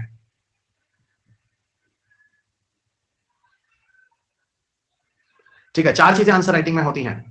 पहला क्या होता है, जब आप किसी टॉपिक को लिखते हैं तो उसका इंट्रोडक्शन लिखते हैं, उसका परिचय क्या है वो। दूसरा, एक्चुअल में आंसर राइटिंग में जो पूछा जाता है उसको कहते हैं मेन बॉडी, जो पूछा गया है उसी पर स्टिक रहिए। तीसरा होता है कंक्लूजन। कंक्लूजन हमेशा पॉजिटिव में जाकर उत्तर लिखा जाता है। और लास्ट में कहते हैं वे अहेड, उसको भविष्य के साथ कैसे जोड़ते हैं, और इसके साथ जाकर आपका आंसर पूरा होता है। जैसे पूछा, nuclear energy is the best viable option for India. देख लो मेंस का, nuclear energy is the best viable option for India. 2 question अभी 3 साल के अंदर ही आए हैं। Nuclear energy is the best viable option for India, viable option for India. Comment, ये question आ जाता है, न्यूक्लियर एनर्जी आपके लिए बेस्ट वायबल ऑप्शन कैसे है। तो सबसे पहले लिखो what is nuclear energy, introduction. फिर लिखो बाइबल ऑप्शन कैसे है, मेन बॉडी जो पूछा गया वही बोलते हैं मेन बॉडी। 5% इसको लिखिए, 75 to 80% इसको लिखिए, और कंक्लूजन और वेहर को मिलाकर आप इसको 15% लिखिए। लगभग ये प्रोपोर्शन होना चाहिए। प्लस माइनस 5 से 7 हो गया चलेगा, 15 से 20 हो गया चलेगा, 10 से 20 हो गया चलेगा, ये प्लस माइनस थोड़ा बहुत फ्लक्चुएशन रखेगा। किसी भी आंसर राइटिंग में you must B introduction, main body, conclusion और वेब, ये 4 ही चीजें होती हैं जो आपको लिखनी होती हैं, और इन्हीं 4 के बेस पर आपके पूरे के पूरे आंसर कंप्लीट होते हैं। मेरे को नहीं लेना किसी और सब्जेक्ट, हिस्ट्री, पॉलिटिकल, मैं सिर्फ आपको साइंस में कहता हूं ये 4 पॉइंट्स को दिमाग में रखो। Everybody clear? आप सब सहमत है ना मेरी बात से? चलिए गुड। आपको पढ़ाने में एनर्जी बहुत लगती है। मैं कभी भी लेस एनर्जी के साथ क्लास में बैठना ही नहीं पसंद करता। इसको ये कहते हैं, ये न्यूक्लियर एनर्जी होता है ना। प्लीज मैं से ये एक्सपेक्ट मत कीजिएगा कि हम आएंगे आपके साथ गाना गाएंगे, क्योंकि आप में से काफी विद्यार्थी हमको भी उसी श्रेणी में रखते होंगे। अध्यापक आएगा, अभी धीरे धीरे सुनाएगा, ठीक है। थोड़ा हमारे नरेंद्र मोदी से सीखिए, 10 मिनट में आएंगे, पूरा माहौल बनाकर सब कुछ बोल बाल के चले जाएंगे, ठीक है। तो हम उस दिन पढ़ाएंगे तो हम भी पढ़ा नहीं पाएंगे, ठीक है। तो आप लोग इसका ध्यान रखिएगा। हम ना तो वैसे अध्यापक कभी बनना पसंद किए हैं और ना बनेंगे। आपको पढ़ना और पढ़ें, ना पढ़ना और ना पढ़ें। हम लोग उस टीचरों के स्टूडेंट हैं जो क्लास को हमेशा ऊर्जान्वित रखते हैं। क्या रखते हैं? ऊर्जान्वित रखते हैं। भले वो कितना भी थके हों, लेकिन सब ऊर्जा आते ही क्लास में आ जाती है, ठीक है। तो हमको खुश होकर पढ़ाने दें और आप लोग भी पूरी खुशी के साथ पढ़ें, ठीक है। चलिए, और आपको बताऊं, यूपीएससी की तैयारी करने वाला जो स्टूडेंट है वो सब दौड़ रहा है। सबके पास उतना ही टाइम है, 4 जून को एग्जाम देंगे सारे बच्चे, और उसी में उनको क्लियर करना है। तो हमको अपनी स्पीड से चलने दीजिए। हाँ, इतना स्पीड ना हो जाए। याद रखिएगा, अगर 100 विद्यार्थी में से 80 विद्यार्थियों को प्रॉब्लम नहीं है तो फिर सर बहुत अच्छा चल रहा है, और 20 विद्यार्थियों को प्रॉब्लम है तो फिर याद रखिएगा प्रॉब्लम आपको है, क्योंकि majority of the people are happy. इस चीज को ध्यान रखिएगा, क्योंकि एक की वजह से क्लास, आप ट्यूशन में नहीं बैठे हैं, आप कोचिंग शूट्स में बैठे हैं। कोचिंग शूट में 80% का मतलब होता है बेस्ट क्लास है। आगे से ध्यान रखिएगा। टेक थोड़ा धीरे बताइएगा, ठीक है प्रभु, हम अपनी पूरी कोशिश कर रहे हैं, पर आप भी थोड़ा तेज रहिएगा। अब हम अपनी स्पीड में आ जाएं मित्र। तुम लोग तो अपने हो गए यार, अब तो हमको आने दो अपनी स्पीड में, ठीक है। चलो सो गए। अब देखो इतनी देर में तुम लोग सो गए हो। अभी हम फालतू चिल्ली के तो हटा रहे हैं, ठीक है। ऐसा कोई लेना देना नहीं था। अब कोई बच्चा कैसा रहने दो सर, हम बाद में पढ़ेंगे। तो क्या तुम पढ़ोगे तो बता दे, ये भी पढ़ेंगे सर, और जानवित रहिए, ये भी सब लिखेंगे, नोट्स बनाएंगे, अजीब अजीब से, क्या बताएं हम सब, है ना। चलो ये सब क्या नोट कीजिएगा। अब इसको आओ पहले, है ना। ये मैंने आपको मेंस आंसर राइटिंग बता दिया। दोस्त, जब भी आप मेंस आंसर राइटिंग करेंगे तो 4 चीज का ध्यान रखिएगा। Everybody clear? एक तो आपको इंट्रोडक्शन जाना होता है, दूसरा आपको मेन बॉडी जानी होती है, तीसरा आपको कंक्लूजन जाना होता है, चौथा आपको वे अहेड जाना होता है, ठीक है। अब सुनो, हम लोग पीछे बात कर रहे थे, इधर देखो, हम लोग यहाँ पीछे बात कर रहे थे न्यूक्लियर एनर्जी के प्रॉस एंड कॉन्स। काफी हद तक आप समझ गए हैं न्यूक्लियर एनर्जी के कॉन्स में। कुछ अगर न्यूक्लियर एक्सीडेंट हो गया, अगर कुछ न्यूक्लियर एक्सीडेंट हो गया तो काफी खतरा है। न्यूक्लियर वेस्ट जो होते हैं अगर उनकी रिसाइकलिंग नहीं होती तो खतरा है। यानी कहने का मतलब है हैंडलिंग करना बहुत जरूरी है, प्रॉपर तरीके से हैंडलिंग और केयर करना बहुत ही ज्यादा जरूरी है, इसलिए हैंडलिंग और केयर भी करना होगा। थैंक यू बच्चों, थैंक यू, ठीक है। आपका सिलेक्शन ही है ना मेरी क्वालिटी है। चलिए, अब मैं यहाँ पर आपको लिए चलता हूँ, कुछ इन्फॉर्मेशन और रिच करूंगा, आपके डेटा को थोड़ा और रिच करूंगा। एक बच्चे ने भी क्वेश्चन पूछा, देख लेता हूँ। Science and tech to get the how long, ये तो हो गया है ना सर, रुक गया, पता नहीं चलता कौन सा sir. Technology demonstration please repeat. बच्चा, टेक्नोलॉजी डिमॉन्स्ट्रेशन जो मैंने बोला, मैंने ये बोला है टेक्नोलॉजी डिमॉन्स्ट्रेशन वो होता है कि छोटे लेवल पर कोई टेक्नोलॉजी तो बन गई है, लेकिन अब इसको और ज्यादा डिमॉन्स्ट्रेट करने की जरूरत है, उसमें और ज्यादा खोज करने की जरूरत है, यानी कह लो कि उसमें और ज्यादा R&D करने की जरूरत है, ठीक है। जरा कुछ फैक्चुअल डेटा हो जो कि बहुत ज्यादा जरूरी है, न्यूक्लियर एनर्जी से जुड़ा हुआ। इधर आओ, कुछ लिखो fact corners, right on facts corners. तो फैक्ट्स कॉर्नर्स, कुछ फैक्ट्स हैं जो कि यहाँ तुम लोग को जानने हैं, that is important. So come on facts corners, ठीक है। क्या है फैक्ट कॉर्नर्स, मैं आपको बताता हूँ। Okay, so come on fact corners, ठीक है। देखो यहाँ जरा समझना, अगर मैं ये पूछूं कि आप लोगों को मैंने बताया था, बताओ कि दुनिया में सबसे ज्यादा इलेक्ट्रिसिटी किससे बनती है, तो I hope you people remember very well, coal से बनती है। और शायद आपने बोला था अराउंड 60% पावर जनरेट। हमेशा याद रखना, अप्रॉक्स टर्म यूज करना, अप्रॉक्स टर्म में आप हमेशा सुरक्षित रहोगे। ओके, अप्रॉक्स टर्म में आप हमेशा सुरक्षित रहोगे। This statement you remember. असल में होता क्या ना, ये ऐसे फैक्चुअल डेटा हैं जो बहुत तेजी से बदलते हैं, ये ऐसे फैक्चुअल डेटा हैं जो बहुत तेजी से बदलते हैं, तो ये पेपर रिमेंबर, यहाँ पे ध्यान रखना, ठीक है, वन पार्ट। तो कोल जो है वो 60% पावर जनरेशन पूरे इंडिया में कोल से है, सॉरी दुनिया में है, और 58 के आसपास यहाँ पे है। अब मैं ये पूछूं कि बताओ कि अगर मैं पूछूं ये बताओ न्यूक्लियर एनर्जी का कंट्रीब्यूशन पूरे वर्ल्ड में कितना है, जिससे पूरे इंडिया में पावर जनरेशन हो रहा है। What about the contribution of nuclear energy in India? Okay, what about the contribution, okay, nuclear energy, तो ये थोड़ा ध्यान रखना, what about the contribution of nuclear energy पूरी इंडिया में, तो पूरी इंडिया में 3%, ठीक है, लेकिन मैं पूछूं बताओ दुनिया में कितना है, what about the world average, पूरी दुनिया में जैसे कोल से 60% है, भाई मैं पूछ रहा हूं बताओ न्यूक्लियर एनर्जी से कितना है, अप्रॉक्स 14-15% के आसपास, हमेशा इन वैल्यूज को अप्रॉक्स ही रखना, अप्रॉक्स 14% ऑफ पावर जनरेशन पूरी दुनिया का न्यूक्लियर एनर्जी से होता है, ठीक है, approx 14% power generation, 14-15 plus approx शब्द जब लिखोगे तो हमेशा सुरक्षित रहोगे। सो अप्रॉक्स 14% पावर जनरेशन पूरी दुनिया का न्यूक्लियर एनर्जी से होता है, जो कि मैंने आपसे पहला फैक्ट पूछा, ठीक है। दूसरा फैक्ट मेरा ये है, दुनिया में कौन सी ऐसी कंट्री है जो उसमें सबसे ज्यादा पावर जनरेशन न्यूक्लियर एनर्जी से ही करता है, maximum power generation by nuclear energy, कौन सी ऐसी कंट्री है जो maximum power generation nuclear energy से करती है? So maximum power generation by nuclear energy, तो डेफिनेटली किसी बच्चे ने लिखा है फ्रांस, एब्सोल्युटली राइट, फ्रांस दुनिया में ऐसी कंट्री है जो सबसे ज्यादा पावर जनरेशन जो है वो न्यूक्लियर एनर्जी से करती है। पता है लगभग 2 क्वार्टर यानी अप्रॉक्स 70% पावर जनरेशन सोचो पूरे फ्रांस का नाप की ऊंचा से होता है ना, इससे होता है, ओके वन, इससे होता है, ठीक है। तो दुनिया में सबसे ज्यादा जो है वो फ्रांस करता है। मैं आपको कुछ फैक्चुअल डेटा दे रहा हूं, जरा ध्यान रखना। दूसरी चीज अगर मैं आपसे पूछूं ये बताओ, ओके, फिर भी थोड़ा और देखो, है ना, मैक्सिमम पावर जनरेशन, ठीक है, इसके अलावा और देखो, ठीक है, मिनिमम पावर जनरेशन जो है फ्रांस से, मैक्सिमम पावर जनरेशन पूरे न्यूक्लियर एनर्जी से दुनिया में फ्रांस करता है। कुछ कंट्रीज हैं जैसे मान लो most of the European unions, most of the European countries, मैं सबकी बात नहीं कर रहा बट मोस्ट ऑफ की बात कर रहा हूं, मोस्ट ऑफ यूरोपियन कंट्रीज, समझिएगा, most of European countries and Japan, इनको भी ले लो, ये ऐसे कंट्री हैं जहां पर आपको लगभग 30% power generation, approx 30% power generation आपको न्यूक्लियर एनर्जी से मिलेंगे, अप्रॉक्स 30% पावर जनरेशन आपको न्यूक्लियर एनर्जी से मिलेंगे। ये चीज थोड़ा सा ध्यान रखना, approx 90% power generation you will get bye nuclear energy, okay, you will get bye nuclear energy, ये चीज ध्यान रखना, ठीक है। और आगे बढ़ते हैं। अब यहीं पर अगर मैं आपको लिए चलूं, और यहाँ आप मेरे से पूछ सकते हो सर अमेरिका का कितना, कोई बता सकता है यूएस में कितना पावर जनरेशन है जो न्यूक्लियर एनर्जी से होता है? एनीवन?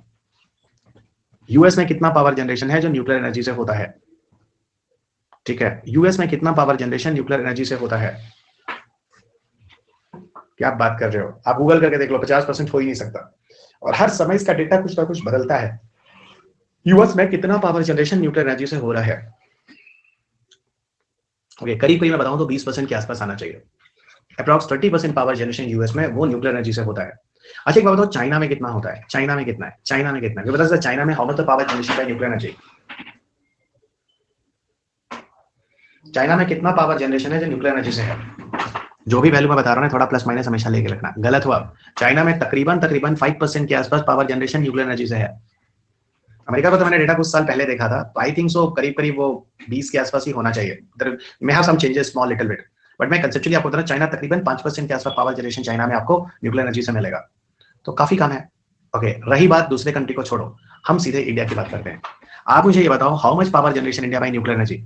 इंडिया में न्यूक्लियर एनर्जी का कंट्रीब्यूशन कितना है? तो हर बच्चों को पता है sir around 3% of whole electricity, 3% of whole electricity जो इंडिया में है वो न्यूक्लियर एनर्जी से है। सो 3% ऑफ होल इलेक्ट्रिसिटी जो है वो न्यूक्लियर एनर्जी से है। अब मैं यहीं पे आपसे बोलता हूं, जानते हो इंडिया ने का अपना टारगेट है, तो हम लोग चलेंगे नेक्स्ट हेडिंग में nuclear vision of India, right? Nuclear vision of India लिखो, न्यूक्लियर विजन ऑफ इंडिया। ये जो फैक्चुअल डेटा बता रहा हूं ये आपका वे अहेड है, ओके, ये आपका वे अहेड है, ओके, ये आपका वे अहेड है, ध्यान रखना, this is a way ahead. Way ahead का मतलब होता है भविष्य में इसको कैसे लेके आप जोड़ते हैं, ओके, इसको भविष्य के साथ कैसे जोड़ते हैं, वे अहेड का मतलब होता है, सुनिएगा, न्यूक्लियर विजन ऑफ इंडिया में हम लोग पहले बात करेंगे न्यूक्लियर विजन 2020, शॉर्ट में मैंने एनवी लिख दिया है, तो you just write down nuclear vision 2020। Okay, nuclear vision 2020 क्या है? 20,000 मेगावाट इंडिया में पावर जनरेशन जो होगा वो न्यूक्लियर एनर्जी से होगा। तो क्या टारगेट था इंडिया में न्यूक्लियर विजन 2020 का? 20,000 मेगावाट पावर जनरेशन पूरे इंडिया में न्यूक्लियर एनर्जी से होगा।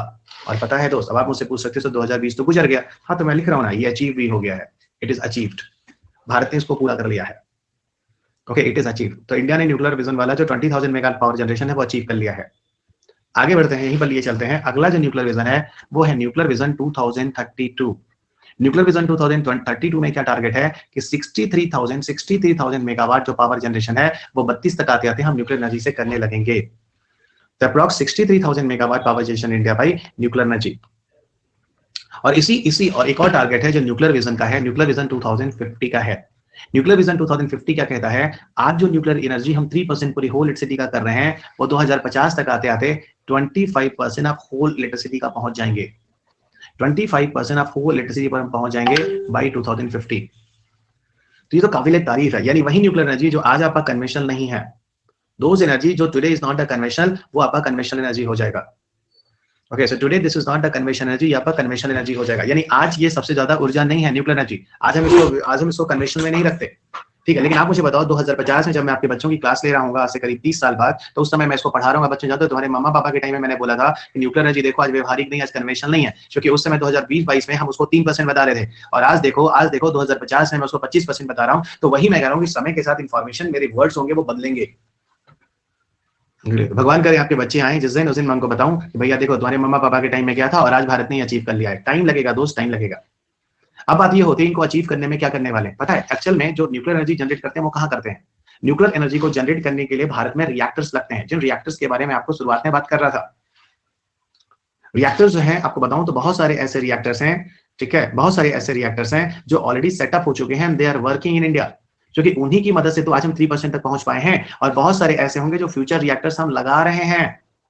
और क्यों फ्यूचर रिएक्टर्स लगाने जरूरी है दोस्त, नहीं तो 25% कैसे पहुंच पाओगे। दुनिया कहां से कहां जा रही है, हमें भी लगातार R&D करनी पड़ेगी, नई चीजें आगे भविष्य के लोगों के लिए बनाना पड़ेगा, बचाना पड़ेगा।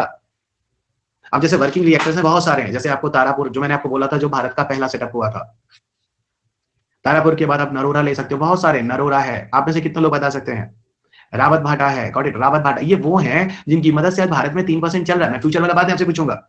नरोरा है, तारापुर है, रावत, नरोरा कहां है, you people know very well, Maharashtra, sorry Tarapur कहां है, महाराष्ट्र, नरोरा कहां है, बुलंदशहर उत्तर प्रदेश, रावत भाटा कहां है, राजस्थान, कलपक्कम कहां है, तमिलनाडु, कलपक्कम कहां है, कलपक्कम कहां है, कलपक्कम इज इन तमिलनाडु। कैगा, कैगा सुना होगा, I think you people heard the name of Kaiga, Kaiga है कर्नाटका में, कैगा है कर्नाटका में, ठीक है। एक गुजरात वाला भी था यार, क्या नाम था उसका, गुजरात वाला याद नहीं आ रहा, एक गुजरात वाला भी था, I don't know what is the name, एक गुजरात का भी है, ठीक है, गुजरात का भी है, एक गुजरात का, काकरापार, एग्जैक्टली काकरापार, काकरापार है ना। ये जो नाम पता है जो मैं लिख रहा हूँ 1 2 3 4 5 6, इसी जमाने में आईएएस में क्वेश्चंस आया करते थे टिल 2010 तक, टिल 2010 तक यूपीएससी के क्या मतलब कमाल कमाल के फालतू फालतू क्वेश्चन होते थे। तारापुर का है महाराष्ट्र, नरोरा का है उत्तर प्रदेश से मैच करो, रावत भाटा का है राजस्थान, कलपक्कम का है तमिलनाडु से मैच करो, कैगा का है कर्नाटका से मैच करो, गुजरात, काकरापार का है गुजरात से मैच करो। तो ये किसी जमाने में क्वेश्चन आते थे, बट अगर you people are going for the state pieces वगैरह, तो उसमें ध्यान रखना अभी भी इस तरह के क्वेश्चन स्टेट पीसेस में आते हैं।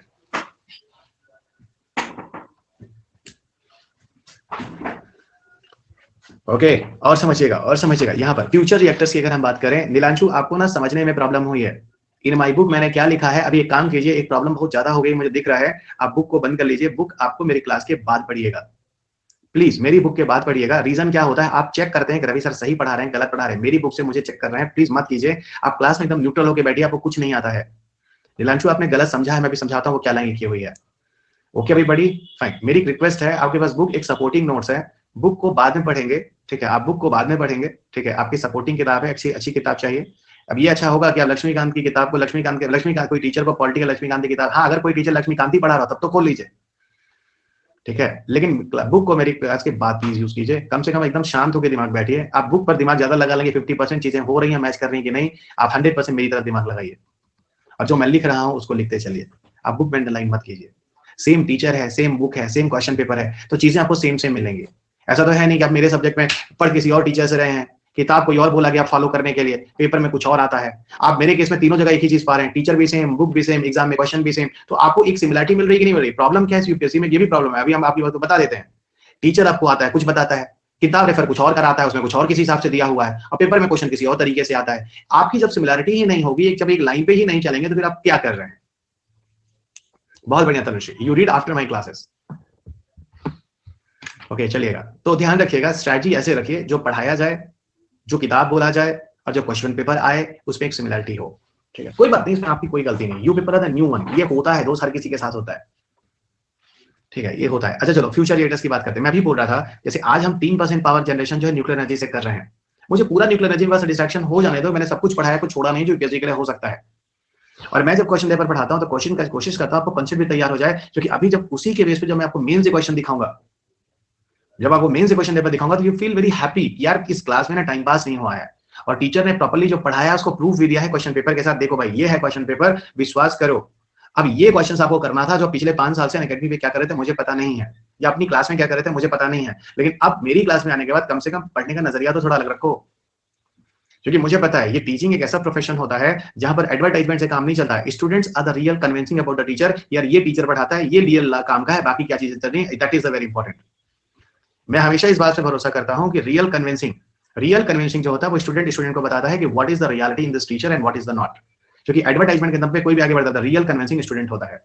चलेगा, ठीक है, चलिए हमको अब पढ़ाने दीजिए चुपचाप। फ्यूचर रिएक्टर्स में क्या है, फाइन फ्यूचर, मुझे पता है मेरे पास 1000 बच्चे सिर्फ इसीलिए आए हैं क्योंकि ये बच्चों ने बच्चों को बताया है, और मुझे पता है 5000 बच्चे भी नहीं, मैं आपको बता रहा हूँ अनअकैडमी तो 5000 बोला है, कुछ नहीं बोला है। हम बता दें 1 लाख बच्चे आएंगे, रुक जाओ 1 साल रुक जाओ, 1 लाख बच्चे सुनेंगे, क्योंकि बच्चा सच में पढ़ना चाहता है। प्रॉब्लम यह है कि कुछ भी चल रहा है, ठीक है, और ये नहीं मैं बहुत टैलेंटेड हूँ, मैं सिर्फ क्वेश्चन पेपर को लेकर उसी हिसाब से सजाकर आपके सामने बैठता हूँ, ठीक है। तो 5000 तो अनअकैडमी किसने बोला कि 5000 कर लो सर, इतना नहीं होगा तो हम आपको उस क्लास नहीं देंगे, और मुझे 5000 की वजह से ही जो मुझे उन्होंने स्पेशल क्लास 10 दी थी उन्होंने मुझे 20 कर दी है। और मैं लिटरली बता रहा हूँ जहां 5000 का 10,000 पहुंचेगा, हम 10,000 अपने आप पहुंचे, हम कहेंगे देखो इसको 300 दिन कर दो, अभी तुम हमको 20 दिन क्लास दे रहे हो, ठीक है बच्चों, तो इसको देख लेना अपना, 5000 तो हो जाएगा मुझे पता है। हमको लगता है कल ही हम लोग 5000 पहुंच जाएंगे। चलिए राम नारायण है ना, आप निगेटिव रहिए, नहीं आएंगे, मैं पॉजिटिव हूँ, ठीक है, आप निगेटिव रहिए, मुझे फर्क नहीं पड़ता, मैं पॉजिटिव हूँ, क्योंकि मैं अपने बच्चों की वजह से 1000 पहुंचा हूं, अपने बच्चों की वजह से 5000 पहुंचूंगा। भाई तुम 1000 की हो तभी तो हमारे पास कॉन्फिडेंस, हमसे बात किए हैं, हमको नहीं पता क्लास कर रहा है कि नहीं, उस दिन भी क्लास कर रहा था, 1000 हो गए थे। चलिए अच्छा, मैं बोल रहा हूँ फ्यूचर रिएक्टर। अब जैसे देखो जो 25% हम फ्यूचर रिएक्टर करने जा रहे हैं, कैसे करने जा रहे हैं। अब जैसे यहाँ पर तुम तारापुर की बात हो रही है, यहाँ पर ना मैं कुछ इशू की बात कर रहा हूँ, सॉरी तारापुर कह रहा हूँ, तारापुर, हाँ तारापुर, सॉरी एक मिनट रुक जाओ यार, कहाँ गया ये बताओ, अभी तुम तारापुर नहीं जैतापुर है, सॉरी है ना, जैतापुर है, अभी जैतापुर में रिएक्टर लगने जा रहा है, पता है जैतापुर का है, महाराष्ट्र में कलपक्का में अभी और रिएक्टर लगने वाले हैं, क्योंकि कलपक्का में भी जो पावर जनरेशन शुरू हुआ है ना वो काफी कम है, अभी उसको और बढ़ाने वाले हैं, कलपक्कम को भी हम और बढ़ाने वाले हैं। ओके, इसके अलावा आप देखो ना बहुत सारे, मिथी विरदी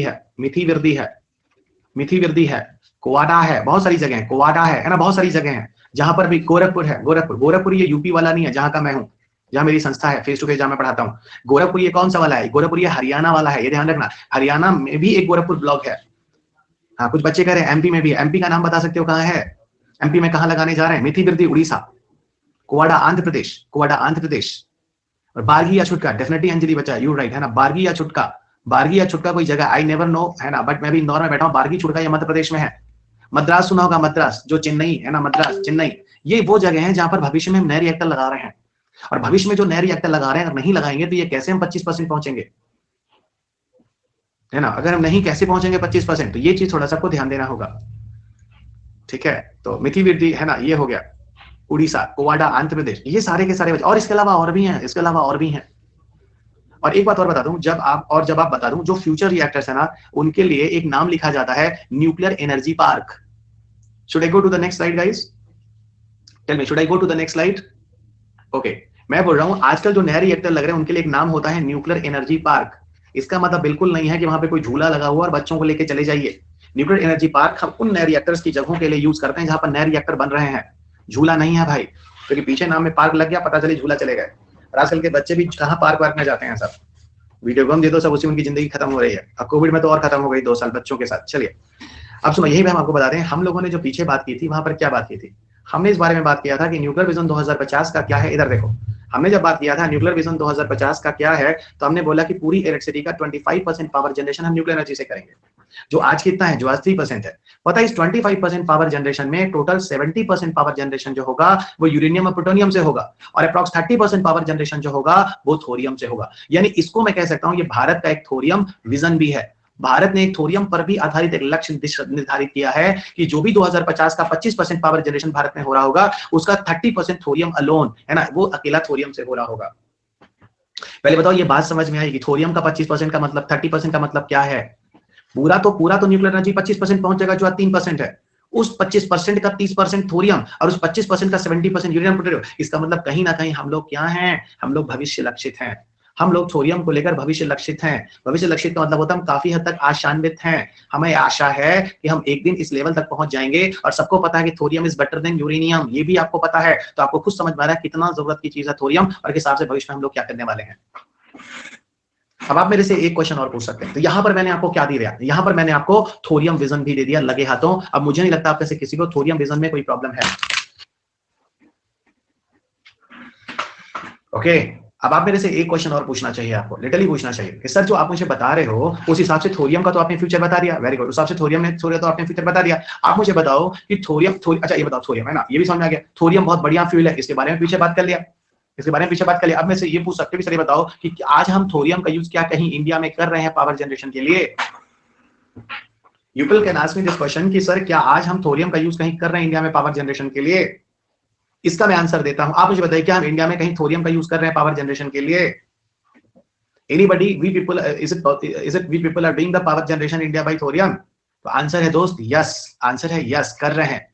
और इंडिया में आपको बताऊं 500 मेगावाट का पावर जनरेशन इंडिया में थोरियम से हो रहा है। इंदिरा गांधी सेंटर कहां हो रहा है? Indira Gandhi centre for nuclear research, ये वो जगह है Indira Gandhi centre for nuclear research जहां पर RESEAR, जहां पर 500 megawatt power generation nuclear energy से हो रहा है। Indira Gandhi centre for nuclear research जहां पर 500 megawatt power generation nuclear energy से हो रहा है। ओके, और पता है ये कहां है? This is in Kalpakkam Tamil Nadu, this is इन कलपक्कम तमिलनाडु। और यहां पर जो रिएक्टर लगा हुआ है वो रिएक्टर का नाम है प्रोटोटाइप फास्ट ब्रीडर रिएक्टर, उसका नाम है प्रोटोटाइप फास्ट ब्रीडर रिएक्टर, उसका नाम है प्रोटोटाइप फास्ट ब्रीडर रिएक्टर। ठीक है, तो अगर मैं पूछूं क्या इंडिया में थोरियम बेस्ड रिएक्टर कहीं पर चल रहा है, इलेक्ट्रिसिटी बनाई जा रही है, तो आंसर है यस, आंसर है यस, है ना। कितनी पावर जनरेशन हो रही है? 500 मेगावाट। क्वेश्चन ऑब्जेक्टिव सुनो, किस जगह हो रही है? Indira Gandhi centre for nuclear research. किस जगह पर है? कलपक्कम तमिलनाडु। और जो रिएक्टर लगाया जा रहा है वो कौन सा है? Prototype fast breeder reactor. Everybody clear? Prototype fast breeder reactor.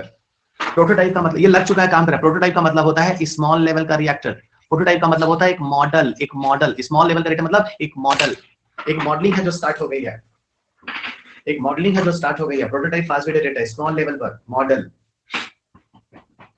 ये बताओ तुम लोग का टॉपिक जो भी है वो एनरिच्ड हो रहा है? बहुत बढ़िया, क्योंकि इंडिया का दोस्त फ्यूचर है। जब आपके पेपर में पूछा जा रहा है what is the future of fast breeder reactor, आपको लिखना पड़ेगा ये वाला पार्ट लिखना पड़ेगा उसमें पॉइंट्स कि भाई इंडिया में 500 मेगावाट का पावर जनरेशन में शुरू कर दिया है और हम लोग इंडिया में थोरियम पर काफी R&D कर रहे हैं। अगर ऐसा नहीं होता तो 2050 का जो 25% पावर जनरेशन करना है उसका 30% थोरियम से कैसे टारगेट कर रहे होते। और हो सकता है दिन आगे चलकर शायद जब हम 2100 में हो, जहां पर हम लोग दुनिया में ना हो, है ना, मेरा तो है, तुम्हारा पता नहीं, मैं तो रहूंगा, ठीक है, तुम्हारे पर पोते होंगे 4 जनरेशन में पढ़ा रहा हूँ, ठीक है, तो उस समय मैं कह रहा हूँ कि शायद मैं बोल रहा हूँ कि देखो आज वही न्यूक्लियर एनर्जी, ये वही न्यूक्लियर एनर्जी जो है ना, ये वही न्यूक्लियर एनर्जी आज देखो कितने परसेंट हो गई, जो 2020 में कभी 3% हुआ करती थी। ठीक है, और इसीलिए कहते हैं दोस्त कि मोदी साहब को R&D पे खर्चा करना चाहिए। इसीलिए मैं कहता हूं दोस्त कि 70 साल बाद भी आज भी भिखारियों की तरह हम लोग को राफेल दूसरे कंट्री से खरीदना पड़ता है। कब हम अपना फाइटर प्लेन बनाएंगे? चाहे कोई भी नेता रहा हो, कोई भी पार्टी रही हो, है ना, ये लोग सिर्फ ढकोसला करते हैं। किसी का दिमाग यही, ये कहते हैं कि हम सस्ता लाते हैं, कहते हैं हम सस्ता लाते हैं, कोई नहीं कहता कि हम खुद बना लेते हैं। प्रॉब्लम यही है भारत में, प्रॉब्लम यही है भारत में। अरे 100 साल के बाद भी कोई तीसरा बंदा आएगा और कहेगा हम राफेल जैसी चीज को और सस्ते में लाए हैं। किसी का दिमाग नहीं जाता है कि हम सेल्फ डिपेंडेंट होंगे। ओके, चलेगा। हमारे साइंटिस्ट बाहर जाते हैं तो कहते हैं ब्रेन ड्रेन होता है, लेकिन वही साइंटिस्ट नोबेल प्राइज पाते हैं तो ऑटोमेटिक कहते हैं भारतीय हो जाते हैं। हम लोग कंडीशनल हैं दोस्त। भारतीयों को भारतीयता करने के लिए थोड़ी नौटंकी करनी पड़ती है। सबको पता है कि इंडिया में डुअल सिटीजनशिप है, सबको पता है कि द्विनागरिकता है, लेकिन फिर भी अक्षय कुमार कनाडा सिटीजन होने के बाद ही भारतीय हैं। कैसे भारतीय हैं? लॉजिकली तो मुझे नहीं समझ में आता। यही प्रॉब्लम है भारत में, लैक ऑफ नॉलेज। ना तो उन्होंने पढ़ने दिया पहले वालों ने, और ना नए वाले चाहते हैं कि आप पढ़ें। इसलिए आप लोग को हमेशा बेवकूफ बनाया गया है, और हर पार्टी आई है कोई भी आपको बेवकूफ बनाती रही है।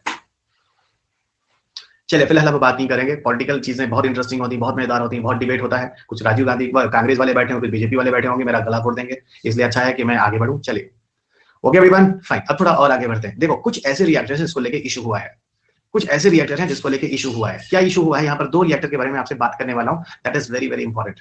एक मैंने यहाँ जैतापुर लिखा, can you see this Jaitapur? Okay, can you see the Jaitapur? Okay okay, can you see the 2000 Jaitapur? और एक और है कलपक्कम तमिलनाडु। ठीक है, इन दो पर थोड़ी सी बात करेंगे। सो कम द नेक्स्ट जैतापुर। और पहले हम लोग जैतापुर न्यूक्लियर पावर प्लांट की बात करेंगे। कुछ इंपॉर्टेंस है यहाँ पर, न्यूक्लियर एनर्जी को बढ़िया से खत्म करो। ठीक है, तो will go under the Jaitapur nuclear power plant. तो हेडिंग है तुम्हारी छोटी सी, Jaitapur nuclear power plant. Okay, सबसे पहले मैं बताऊं जैतापुर इज मोर इंपॉर्टेंट। ठीक है, जैतापुर जानते हो, जैतापुर न्यूक्लियर पावर प्लांट जो है इसके लिए इंडिया और फ्रांस साथ मिलकर काम कर रहे हैं। So India and France both are working together. So Jaitapur nuclear plants के लिए इंडिया और फ्रांस मिलकर काम कर रहे हैं। ठीक है, होता क्या है यहाँ पे आपको बताऊं, इंडिया और फ्रांस जो दोनों साथ मिलकर काम कर रहे हैं, यहाँ फ्रांस की एक कंपनी है जो इंडिया के लिए रिएक्टर लगाने की बात कर रही है। कहाँ? फ्रांस की उस कंपनी का नाम है Areva. The name of company is Areva company. तो फ्रांस की जो कंपनी है, पहले बीच में ये भी सुनने में आया था कि अरेवा कंपनी दिवालिया हो गई है, ओके, लेकिन बाद में फिर आया नहीं, फिर अरेवा कंपनी अराइव हो गई है ना, रिवाइव कर लिया उसने, और फिर वो अब क्या कर रहा है, फिर वो रिएक्टर लगा रहा है, ठीक है, भारत में, कहा, जैतापुर में। जैतापुर की सबसे खासियत क्या है कि यहाँ पर जो रिएक्टर लग रहे हैं वो 6 रिएक्टर एक ही जगह पर लगाए जा रहे हैं, तो total 6 reactors will set up at one place. कुल 6 रिएक्टरों को हम एक स्थान पर लगाने जा रहे हैं, तो total 6 reactors we are going to set up at one place. Okay, total 6 reactors we are going to set up at one place, तो 6 रिएक्टर एक जगह पे लगाए जा रहे हैं, दैट्स द फर्स्ट पॉइंट। और आपको बताऊं सबसे बड़ी बात क्या है, इसकी जो टोटल कैपेसिटी, आप सबको बता सकते हैं इसकी कैपेसिटी कितनी है, कुल कितना पावर जनरेशन है जो हम लोग जैतापुर पावर प्लांट में करने वाले हैं, क्योंकि उसी कैपेसिटी के बेस पर एक कंक्लूजन है, और लिटरली आपके लिए बहुत सरप्राइजिंग है, भारत के लिए बहुत बड़ी बात है, इंटरनेशनल लेवल पर कितनी कैपेसिटी है नीलांशु, यू राइट, यहाँ पर हम 9900 मेगावाट पावर जनरेशन करने का सपना बना रखे हैं, 9900 मेगावाट पावर जनरेशन करेंगे, और 9900 मेगावाट जब हम पहुंचेंगे ना, बहुत बड़ी बात है, जब ये काम करना शुरू करेगा, अभी तो it is in developing phase, अभी ये कहाँ है दोस्त, अभी ये डेवलपिंग फेज में है, अभी ये डेवलपिंग फेज में, ऐसा कहते हैं जब ये काम करना शुरू करेगा उस समय world's largest nuclear power plant होगा, world's largest nuclear power plant होगा, दुनिया का सबसे बड़ा पावर प्लांट जो होगा ये होगा एरिया वाइज नहीं, generation wise, power generation wise दुनिया का सबसे बड़ा प्लांट होगा। अब तुम लोग सोच रहे हो सर आप ये कहना चाह रहे हैं कि दुनिया में इस लेवल की पावर जनरेशन किसी भी जगह के किसी भी रिएक्टर से नहीं हो रही है जो भारत अचीव करने वाला कमिंग फ्यूचर में with the help of France. Okay, 9900 megawatt power generation बहुत बड़ी बात होती है, न्यूक्लियर एनर्जी से एक ही प्लांट पे 6 रिएक्टर्स लगाकर ये करने का सपना है। लेकिन यहाँ पर एक प्रॉब्लम है, जानते हो क्या प्रॉब्लम है, इस केसेस में कुछ प्रॉब्लम्स हुई थी, यहाँ पर कुछ प्रोटेस्ट हुए थे जैतापुर न्यूक्लियर पावर प्लांट को लेकर, और उस जमाने में कलाम साहब यहाँ गए भी थे जब ये चीजें डिसाइड हुई थी।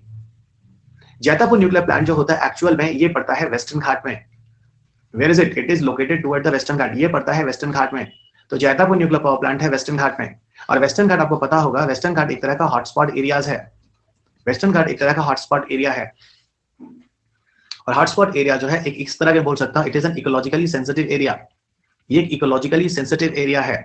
ये बताओ आपके पॉइंट्स बन रहे हैं कि नहीं बन रहे हैं, बन रहे हैं ना, ये पॉइंट इकोलॉजिकली सेंसिटिव एरिया है, ठीक है, इकोलॉजिकली सेंसिटिव एरिया है, और इकोलॉजिकल सेंसिटिव एरिया से बता दूं, यहाँ पर एक्चुअल में एंडेमिक स्पीसीज पाई जाती हैं। एंडेमिक स्पीसीज का मतलब होता है लोकलाइज स्पीसीज, है ना, लोकलाइज स्पीसीज, वो स्पीसीज जो दुनिया में कहीं और नहीं मिलती, सिर्फ यहीं पर मिलती हैं, इनको बचाना है। लेकिन जब हम इस तरह के रिएक्टर को लगाएंगे तो ये कहा जा रहा है इस तरह के बहुत सारे एंडेमिक स्पीसीज वेस्टर्न घाट से खत्म हो जाएंगे, ठीक है। हॉटस्पॉट एक इंटरनेशनल पैरामीटर है जिसके बेसिस पर किसी जगह को हॉटस्पॉट डिसाइड किया जाता है। सिर्फ आप मुझे एक क्वेश्चन बता दो, देखिए आप में से कितने बच्चे हैं जो लिटरली इन्वायरमेंट को बारे में थोड़ा बहुत जानते हैं, कौन सी ऐसी बॉडी है जो दुनिया में हॉटस्पॉट को डिसाइड करती है कि ये एरिया हॉटस्पॉट होगा, लेट मी चेक, दुनिया में कौन सी ऐसी बॉडी है जो इस चीज को डिसाइड करती है कि ये हॉटस्पॉट होगा। Arya, I agreed with you and I'm so much happy with you. You are absolutely right. This is a Conservation International, है ना, ये मैं आपको इन्वायरमेंट में बताऊंगा, not IUCN guys, IUCN is totally different.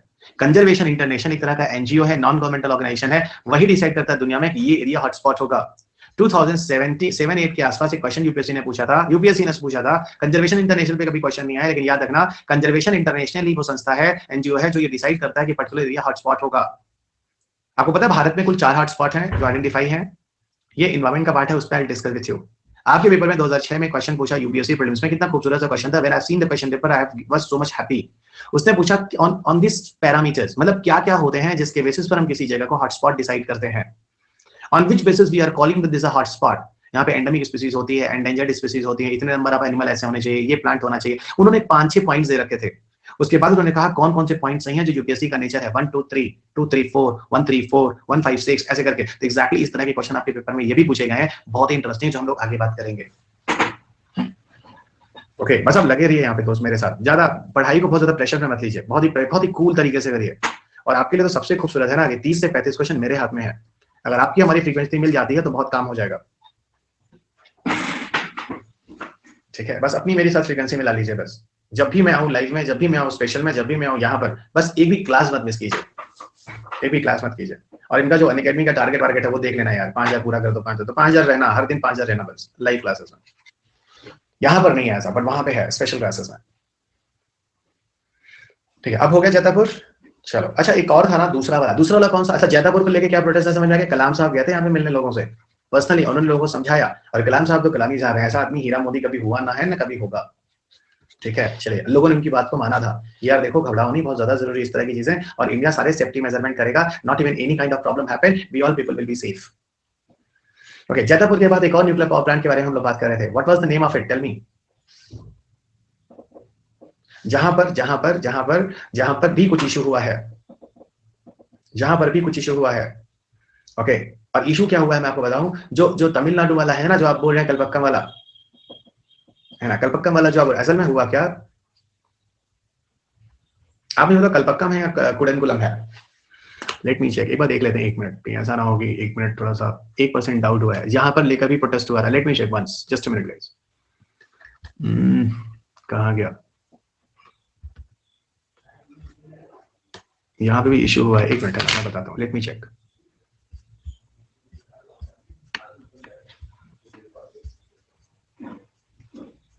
कैसे दिमाग से स्किप हो सकता है, पर आपके लिए तो बहुत जरूरी है ना, आपके लिए गलत नहीं होना चाहिए, आप गलत जगह तो नुकसान हो जाएगा। 1% का सिंगल डाउट यहाँ पे ठीक है, लेट मी चेक, मैं बताता हूँ, है ना। कौन सी जगह थी, कौन सी जगह थी, कौन सी जगह थी, कौन सी जगह थी, हाँ कुडनकुलम है, कलपक्कम नहीं है, देखा मैंने बोला, नहीं तो तुम लोग ना कर जाते गड़बड़ सारा। कुडनकुलम है, okay. So come on, Kudankulam nuclear power plant, इधर आओ। I was telling you about the Kudankulam nuclear power plant. दूसरा जो कंट्रोवर्सी हुई है वो यहाँ हुई है, ये absolutely right, Kudankulam nuclear power plant, Kudankulam nuclear power plant. Kudankulam nuclear power plant जो है, इसके लिए डील हुआ था राजीव गांधी, समझना, आज के संदर्भ में बताऊंगा, राजीव गांधी और उस समय रशिया का प्रेसिडेंट था मिखाइल गोर्बाचेव, शायद आपने सुना होगा। कुडनकुलम भी तमिलनाडु में ही है, कुडनकुलम भी तमिलनाडु में ही है, ठीक है। और यहाँ पर जो डील हुआ था, यहाँ पर ये हुआ था कि हम लोग मिलकर, है ना, मतलब राजीव गांधी के बीच में डील हुआ था कि हम लोग मिलकर, है ना, यहाँ पर कोई रिएक्टर लगाएंगे।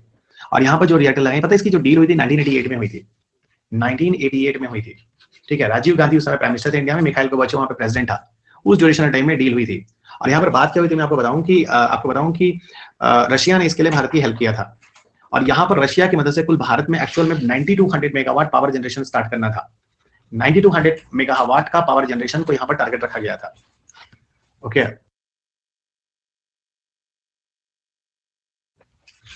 ओके, यहाँ पर मिखाइल गोर्बाचेव, ये प्रेसिडेंट का नाम, उसकी जरूरत नहीं है, मैं सिर्फ बता रहा हूँ इसका बैकग्राउंड क्या है, ठीक है, इसका बैकग्राउंड क्या है।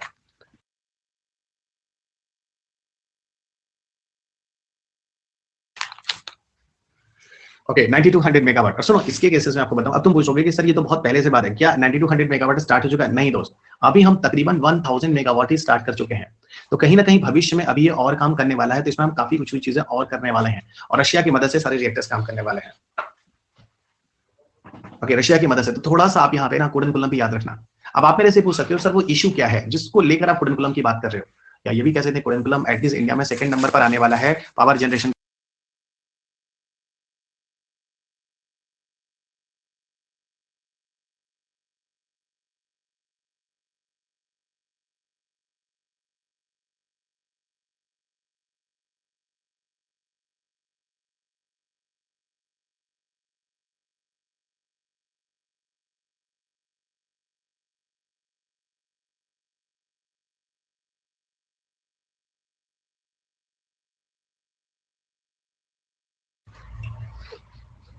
Sorry, I was very hungry actually, okay. कहते हैं ना भूखे हुए जन्ना है गोपाला, ये लो अपनी कंटी वाला। Just I just request for the 2-3 biscuits, so don't mind, okay. The morning time is I still taking classes, still not did my lunch and all. तो कोई बात नहीं, but oh don't worry, I'm alright. Okay, आपको कह रहा हूँ कि थोड़ा डिस्टर्ब इतना गंदा लगता है ना, I know very well, मुझे पता गंदा लगता है। Okay, so मैं कुडनकुलम की बात कर रहा था कि इसमें प्रॉब्लम क्या है, असल में क्या है, मान लो ये इंडिया है, जैसा इंडिया, ठीक है, ये ईस्टर्न कोस्ट है, ये वेस्टर्न कोस्ट है, एवरीबॉडी नो। क्यों प्रोटेस्ट हुआ मैं आपको बताता हूँ, एक्चुअल में क्या होता है, ठीक है। असल में रीजन क्या होता है कि ईस्टर्न कोस्ट की तरफ क्या होता है, ठीक है, इधर की तरफ सुनामी आती है।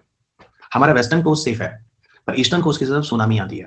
और हुआ क्या था जापान में, आप सब जानते थे, फुकुशिमा वाला हुआ था। जब फुकुशिमा वाला इशू हुआ था तो हम लोग भी काफी डर गए थे। अब देखो ये लाजमी है, आई होप यू पीपल अंडरस्टूड। तो वहां के जो लोग थे उन्होंने प्रोटेस्ट किया, वहां के जो लोग थे उन्होंने प्रोटेस्ट किया कि यहाँ पर नहीं लगेगा, ये सब हटाओ, ये सब ठीक नहीं, कहीं कोई दिक्कत हुई तो हमारे लिए जान माल का नुकसान होगा। तो वहां पर फिर कलाम साहब वहां पे भी गए थे, लोगों को समझा देखो ऐसा कुछ नहीं है, अगर 10 रिक्टर स्केल तक भी अर्थक्वेक आता है जिसकी वजह से सुनामी जनरेट होती है, तो भी ये कुडनकुलम न्यूक्लियर पावर प्लांट पूरी तरह से सेफ रहेगा। अरे 10 रिक्टर स्केल पे तो हम नहीं बचेंगे, हम लोग सुनामी का क्या करना धरना, लेकिन स्टिल वो न्यूक्लियर पावर प्लांट सेफ रहेगा। कलाम साहब गए थे वहां पे, लोगों को पता है अगर एक एरोप्लेन भी आकर उसके छत पर उड़ जाए, टकरा जाए, तब भी उस कुडनकुलम न्यूक्लियर पावर प्लांट का कुछ नहीं होगा, इस हिसाब से सेफ्टी मेजरमेंट है। फिर वही बात बोलूंगा, कलाम साहब की इज्जत थी, लोग मानते थे, और देखो है ना, मैंने आपको समझा दिया, ओके एवरीवन, और वो चीजें आज लग रही हैं। तो यही था एक कुडनकुलम को लेकर भी जो इशू था, वो भी मैंने आपको बता दिया, ओके एवरीवन। तो यहाँ पे थोड़ा सा एक क्वेश्चन है, देख लेते हैं क्या क्वेश्चन आया है। तो ये भी बताइए कौन सा डाउट किस नंबर पे है सर? अगर 25% 2050 में होगा देन सर ये जीरो कार्बन एमिशन 2060 कैसे अचीव कर पाएंगे? जिस बच्चे ने क्वेश्चन पूछा बहुत प्यारा क्वेश्चन है, ठीक है, इट्स अ वेरी प्यारा क्वेश्चन, अंकुश ने पूछा है। और अंकुश मैं तुम्हें बता दूंगा कि न्यूक्लियर एनर्जी से तो पार कर लेंगे ना, न्यूक्लियर एनर्जी से तो पार कर लेंगे ना, उसके पीछे लॉजिक है। न्यूक्लियर एनर्जी से पार कैसे कर लेंगे? क्योंकि न्यूक्लियर एनर्जी से CO2 नहीं निकलता ना दोस्त। अंकुश आप बताओ, आप बाकी बच्चों बताओ कि that statement that the guy man asked me this is what, यहां पे आप लोग सहमत है मेरे से या नहीं? न्यूक्लियर वेस्ट ही तो निकल रहा है, रिसाइकिल कर लेंगे।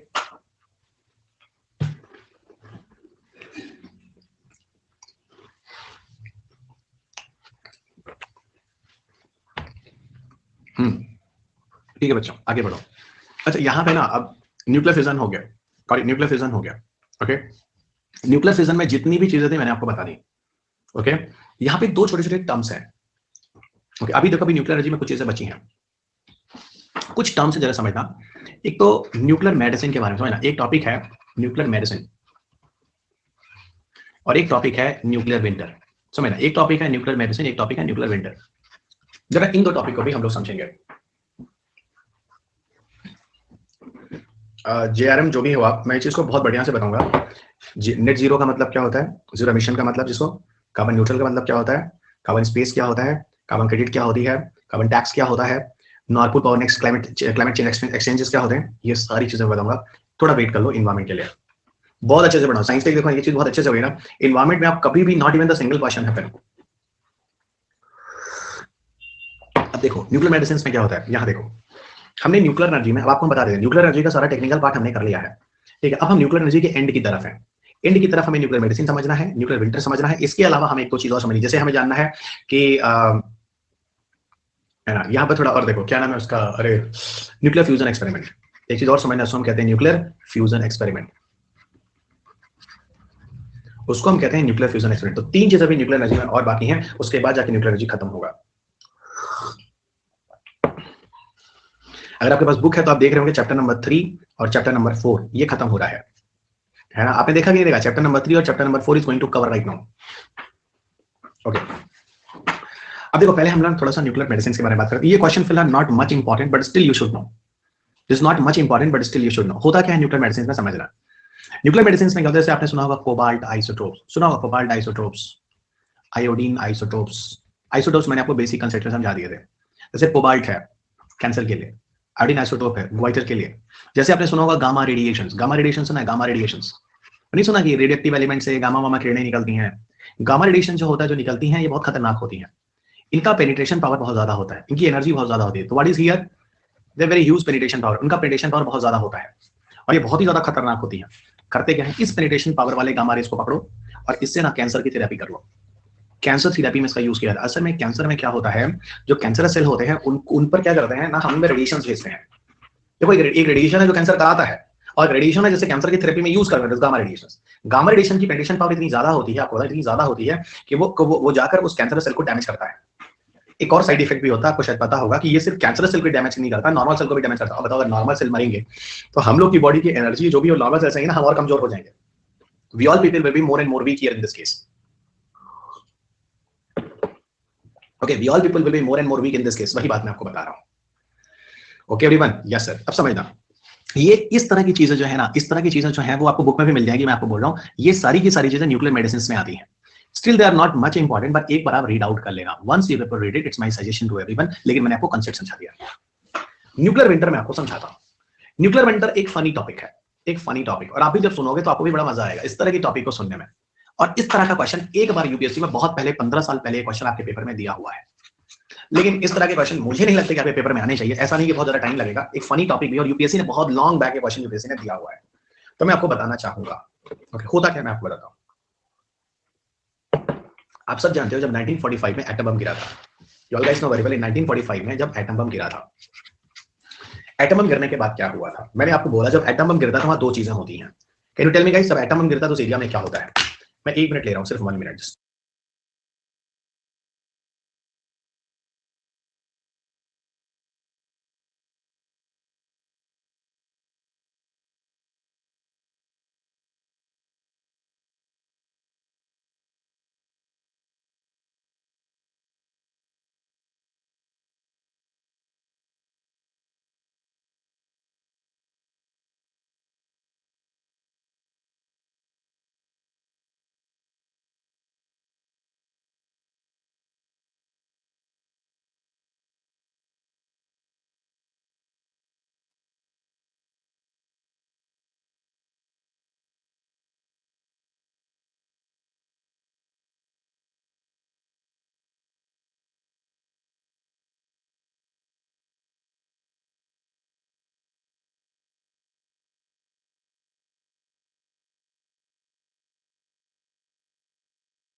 सॉरी गाइस,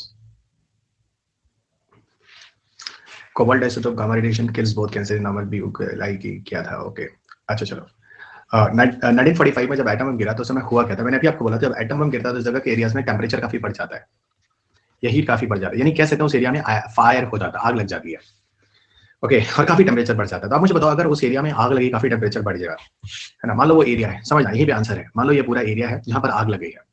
आप सब जानते हैं जब आग लगती है, फायर होता है, तो उस जगह पे काफी धुआं होता है, और एक तरह से एक अच्छा खासा डेंस क्लाउड बन जाएगा। समझिएगा क्या हुआ था, एक अच्छा खासा डेंस क्लाउड बन जाएगा, अच्छा खासा डेंस क्लाउड बन जाएगा। और इतना डेंस क्लाउड बन जाएगा दोस्त, इतना डेंस क्लाउड बन जाएगा, जरा समझना, इतना डेंस क्लाउड बन जाएगा कि इस डेंस क्लाउड की वजह से क्या हुआ, जस्ट लिसन। ओके, इस डेंस क्लाउड की वजह से क्या होगा, जो ऊपर की सनलाइट होती है, ऊपर की सनलाइट होती है सन की, वो नीचे की तरफ लिटरली आनी बंद हो जाएगी, वो नीचे की तरफ आनी बंद हो जाएगी। और एक बात बताओ, अगर सन की लाइट नीचे आनी बंद हो जाए, एवरीबडी नो इस समय दिन है, और दिन के समय अगर थोड़ा टेम्परेचर है तो it is because of sunlight. और आपको जो तो सनलाइट नीचे की तरफ पूरी तरह से बंद हो जाएगी, तो नीचे सन का इफेक्ट खत्म हो जाएगा, और यहाँ का जो टेम्परेचर होगा वो काफी गिर जाएगा।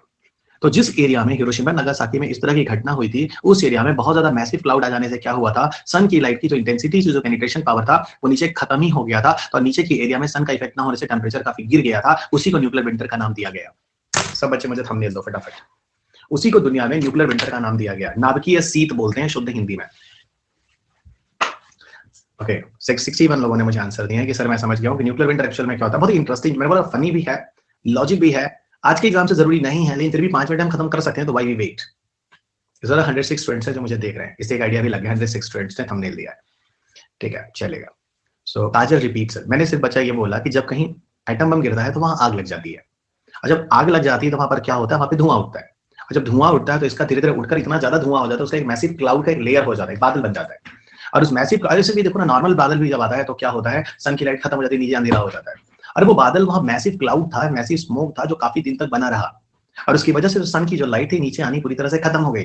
और वो उस जमाने में, उस समय में क्या हुआ, उस एरिया का टेम्परेचर, यानी कितना इंटरेस्टिंग है, पहले आग लगी, टेम्परेचर बढ़ा, जब टेम्परेचर के बाद आग वाग बुझ गया, जो काली के ऊपर जमा हो गई पूरी, वो पूरे के पूरे उसने सन की लाइट को और नीचे कम कर दिया, और तगड़ा जो नॉर्मल टेम्परेचर उस समय का होना चाहिए उससे कई गुना कम हो गया, उस समय को न्यूक्लियर विंटर बोला गया। लेकिन ये धीरे धीरे प्रोसेस हुआ है और इसको न्यूक्लियर विंटर बोला गया है।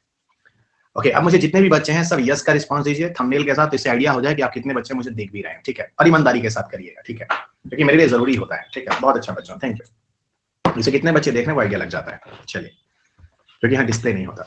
कर लीजिएगा जितने बच्चे एक बार थंबनेल। मैंने आपको न्यूक्लियर मेडिसिन करा दिया, मैंने आपको न्यूक्लियर विक्टर करा दिया। अब हम आपको लिए चलते हैं न्यूक्लियर फ्यूजन एक्सपेरिमेंट पर। ओके, अब हम आपको लिए चलते हैं न्यूक्लियर फ्यूजन एक्सपेरिमेंट पर। तो अगली हेडिंग हम आपकी nuclear fusion experiment, nuclear fusion experiment. देखो इस पर भी 3 बार क्वेश्चन आ चुका है, इस पे भी 3 बार क्वेश्चन आ चुका है न्यूक्लियर फ्यूजन एक्सपेरिमेंट पर। इसका पावर कब तक रहेगा, I am not getting you Priyanka. Nuclear fusion experiment पर आते हैं। देखो न्यूक्लियर फ्यूजन एक्सपेरिमेंट हम लोग बात कर चुके हैं, ठीक है। न्यूक्लियर फ्यूजन एक्सपेरिमेंट में मैं एक स्लाइड आप लोगों के साथ शेयर करता हूँ, एक वीडियो है जो मैंने अभी बनाया था, बहुत जल्दी बनाया था। ओके, शायद China, most of you people have seen that videos also. China वाला जो था, यहाँ पे मैं आपको वो बताता हूँ, एक्चुअल में जो वीडियो मैं आपको बताता हूँ, जस्ट मिनट, है ना। एक पीडीएफ में शेयर कर रहा हूँ। Okay, one of the PDF I will share you, I think आपने देखा भी होगा। अब मुझे कितने बच्चों ने आर्टिफिशियल बोला था, आपने देख लिया है? मैंने बोला था हर बच्चों को प्लीज देख लेना, it is very very important.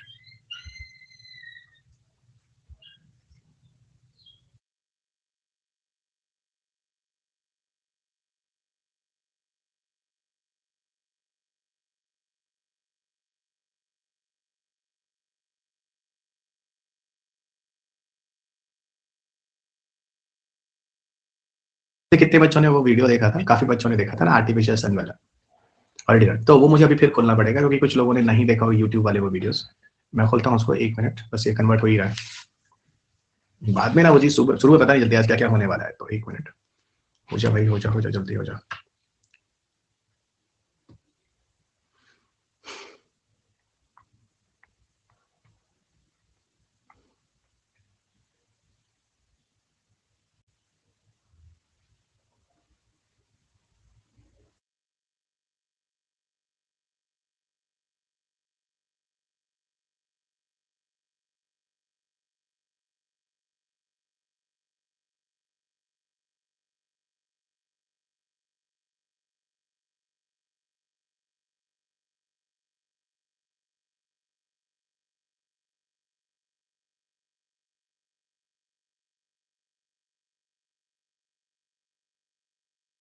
ठीक है, मैं कहाँ गया, यहाँ हूँ, ठीक है।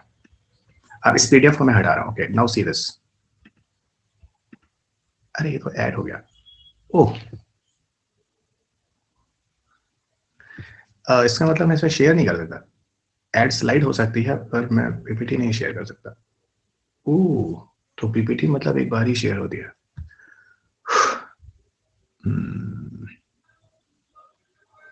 अपडेट सेक्शन, यार ये सब अपडेट सेक्शन कहाँ होता है?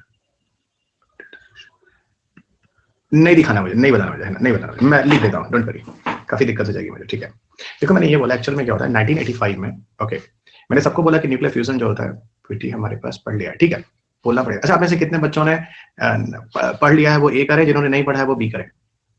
तो सबसे मेरा टाइम बचाएगा। कितने बच्चों ने पढ़ लिया है वो ए करे, नहीं पढ़ा है वो बी करे?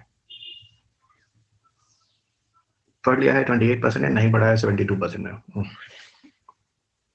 ठीक है, कोई बात नहीं। पढ़ लिया है 27% है, नहीं पढ़ा है 73% है। ओके ओके ओके, मिल गया मुझे आंसर। देखो ऐसा होता है, प्लीज आप यूट्यूब के जो वीडियोस अपलोड होते हैं उनको देखते रहें, ठीक है, क्योंकि यहाँ पे टाइम और खींच जाएगा।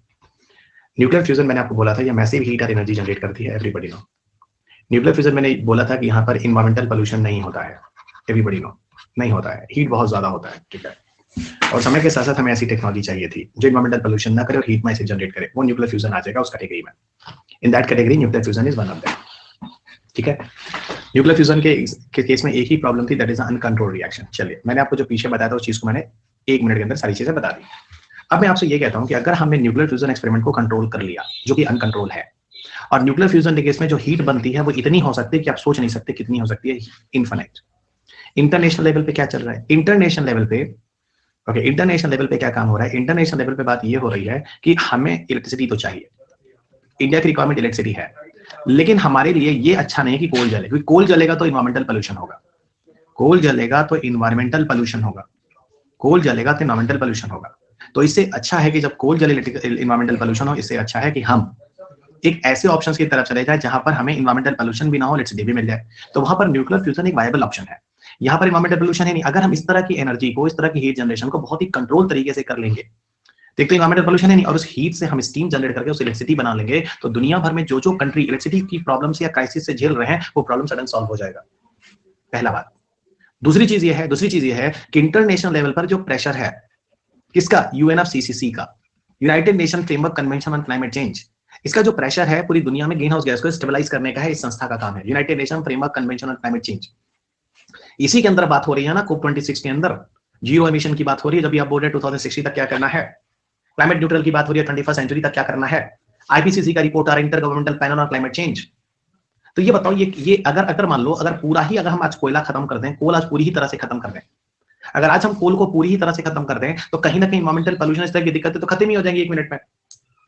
लेकिन उसके खत्म करने के लिए आपको एक वायबल ऑप्शन चाहिए ना, तो न्यूक्लियर फ्यूजन है ना, आपको न्यूक्लियर फ्यूजन है आपको। वही बात मैं कर रहा हूं कि न्यूक्लियर फ्यूजन जो है ये वही कंसेप्ट है जिसके बेसिस पर हम पावर जनरेशन की अब बात करने की कोशिश कर रहे हैं। सिर्फ प्रॉब्लम ये है कि अनकंट्रोल्ड है, लेकिन बेनिफिट ये है कि हीट इनफिनाइट है और यहाँ पर इन्वायरमेंट में कोई पोल्यूशन नहीं है।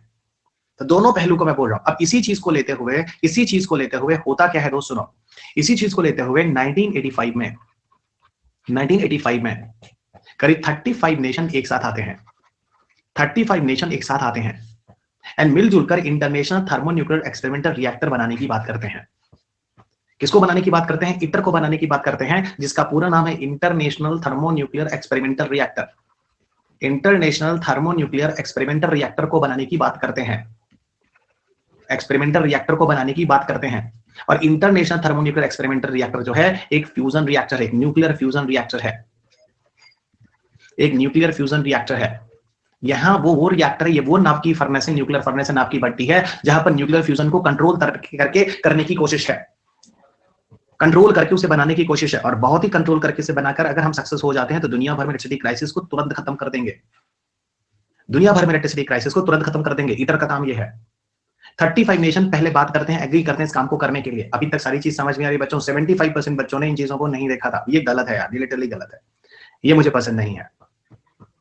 YouTube के सेशंस तो आप मुझे बाद में भी देख सकते हैं, क्लास में तो फिर भी आपको लाइव होना होता है, ये मुझे पसंद नहीं है, ठीक है। इसका मतलब मैंने वहां जो 16 वीडियोस बना दी हैं, 2 वीडियोस और आज अपलोड हो रहे हैं, आप ऐसे काफी लोगों ने वीडियोस नहीं देखे हैं, ये बहुत गलत है। ये फिर आप वही बात हो गई कि आप मुझे ग्रांटेड लेते हैं, you guys are taking me as granted. अब सुनो होता क्या है ईटर के केस में, ठीक है, होता क्या है, सुनो यहाँ पर ईटर हो गया, अब सुनो, अब यहाँ पर इसको पूरा करना होता है, ठीक है, ठीक है, यहाँ पे करना क्या है, ट्राई टू अंडरस्टैंड। अच्छा ये जो ईटर है, ये क्वेश्चन आपको पता है एक बार 2006 के प्री में आ गया, वो भी तो बताना जरूरी है, आज मैंने बोला ही नहीं, ये क्वेश्चन 2007 के प्री में था, शायद 7 के प्री में था, 2008 के मेंस में था, और फिर ये क्वेश्चन जाके 2016-17 के प्री में फिर यूपीएससी ने पूछा है। तो ये क्वेश्चन 2 बार प्री में आ चुका है और 1 बार मेंस में आ चुका है। जेआरएम का कहना है कि सर यहाँ पर टोका मार्क, एक्चुअल में क्या होता है मैं आपको बताऊं, टोका मार्क एक शब्द होता है जो आपको मैं यहीं पे बता दूं, बहुत जरूरी है। टोका मार्क एक जापानीज टर्म है, एक जापानीज टर्म है। जापान में एक्चुअल में न्यूक्लियर फ्यूजन रिएक्टर के लिए टोका मार्क शब्द का यूज किया जाता है, इसीलिए बोला जाता है कि ईटर एक टोका मार्क है। ये जो आर्टिफिशियल सन एक्सपेरिमेंट है ये एक टोका मार्क है, और टोका मार्क किसी भी न्यूक्लियर फ्यूजन रिएक्टर के लिए नाम यूज किया जा सकता है। प्रॉब्लम सिर्फ कंसेप्ट की है, प्रॉब्लम सिर्फ कंसेप्ट की है, किसी को भी टोका मार्क कहा जा सकता है अगर वो कोई फ्यूजन रिएक्टर है, क्योंकि अब जैसे हम इंडियंस बाकी लोग nuclear fusion reactor term use करते हैं, बट जापानीज उसी के लिए एक्चुअल में एक तरह से टर्म टोका मार्क करते हैं, थोड़ा सा उसमें कुछ चेंजेस होता है हल्का फुल्का। 2006 में क्या होता है, 7 कंट्रीज साथ आते हैं, 7 nations they are coming together, 7 nations they are coming together, और वो 7 नेशंस जो होते हैं उनमें यूरोपियन यूनियन होता है, यूएस होता है, यूएस होता है, रशिया होता है, रशिया होता है, चाइना होता है, साउथ कोरिया होता है, जापान होता है, जापान होता है, और अपना प्यारा देश भारत भी होता है, और अपना प्यारा देश भारत। ये 7 कंट्री, 3-4 साउथ कोरिया, जापान और इंडिया, ये 7 कंट्री मिलकर साथ आते हैं, और ये 7 कंट्री मिलकर इस काम को प्रोजेक्ट करने की बात करते हैं। ये 7 कंट्री किस तरीके से साथ आते हैं, आप बोलोगे सर 35 नेशन ने शुरुआत की, 35 नेशन ने कंट्रीब्यूशन करने की बात की, साथ मिलकर एक्सपेरिमेंट करेंगे, लेकिन फाइनल में 2006 में जाकर 7 कंट्री ऐसे हैं जो फंडिंग, जो एक्सपेरिमेंटल सपोर्ट, उनके साइंटिस्ट, ये सब मिलकर काम कर रहे हैं, और यहां पर फंडिंग एक्सपेरिमेंटल करके ये 2035 तक जाकर एक मेगा ईटर एक्सपेरिमेंट परफॉर्म होगा। मेगा ईटर एक्सपेरिमेंट जो होगा, रिएक्टर जो होगा वो परफॉर्म होगा और वो लगाया जाएगा। एक मेगा ईटर रिएक्टर परफॉर्म होगा। इस रिएक्टर को बनाने में काफी समय लगेगा, क्योंकि दोस्त इसमें बहुत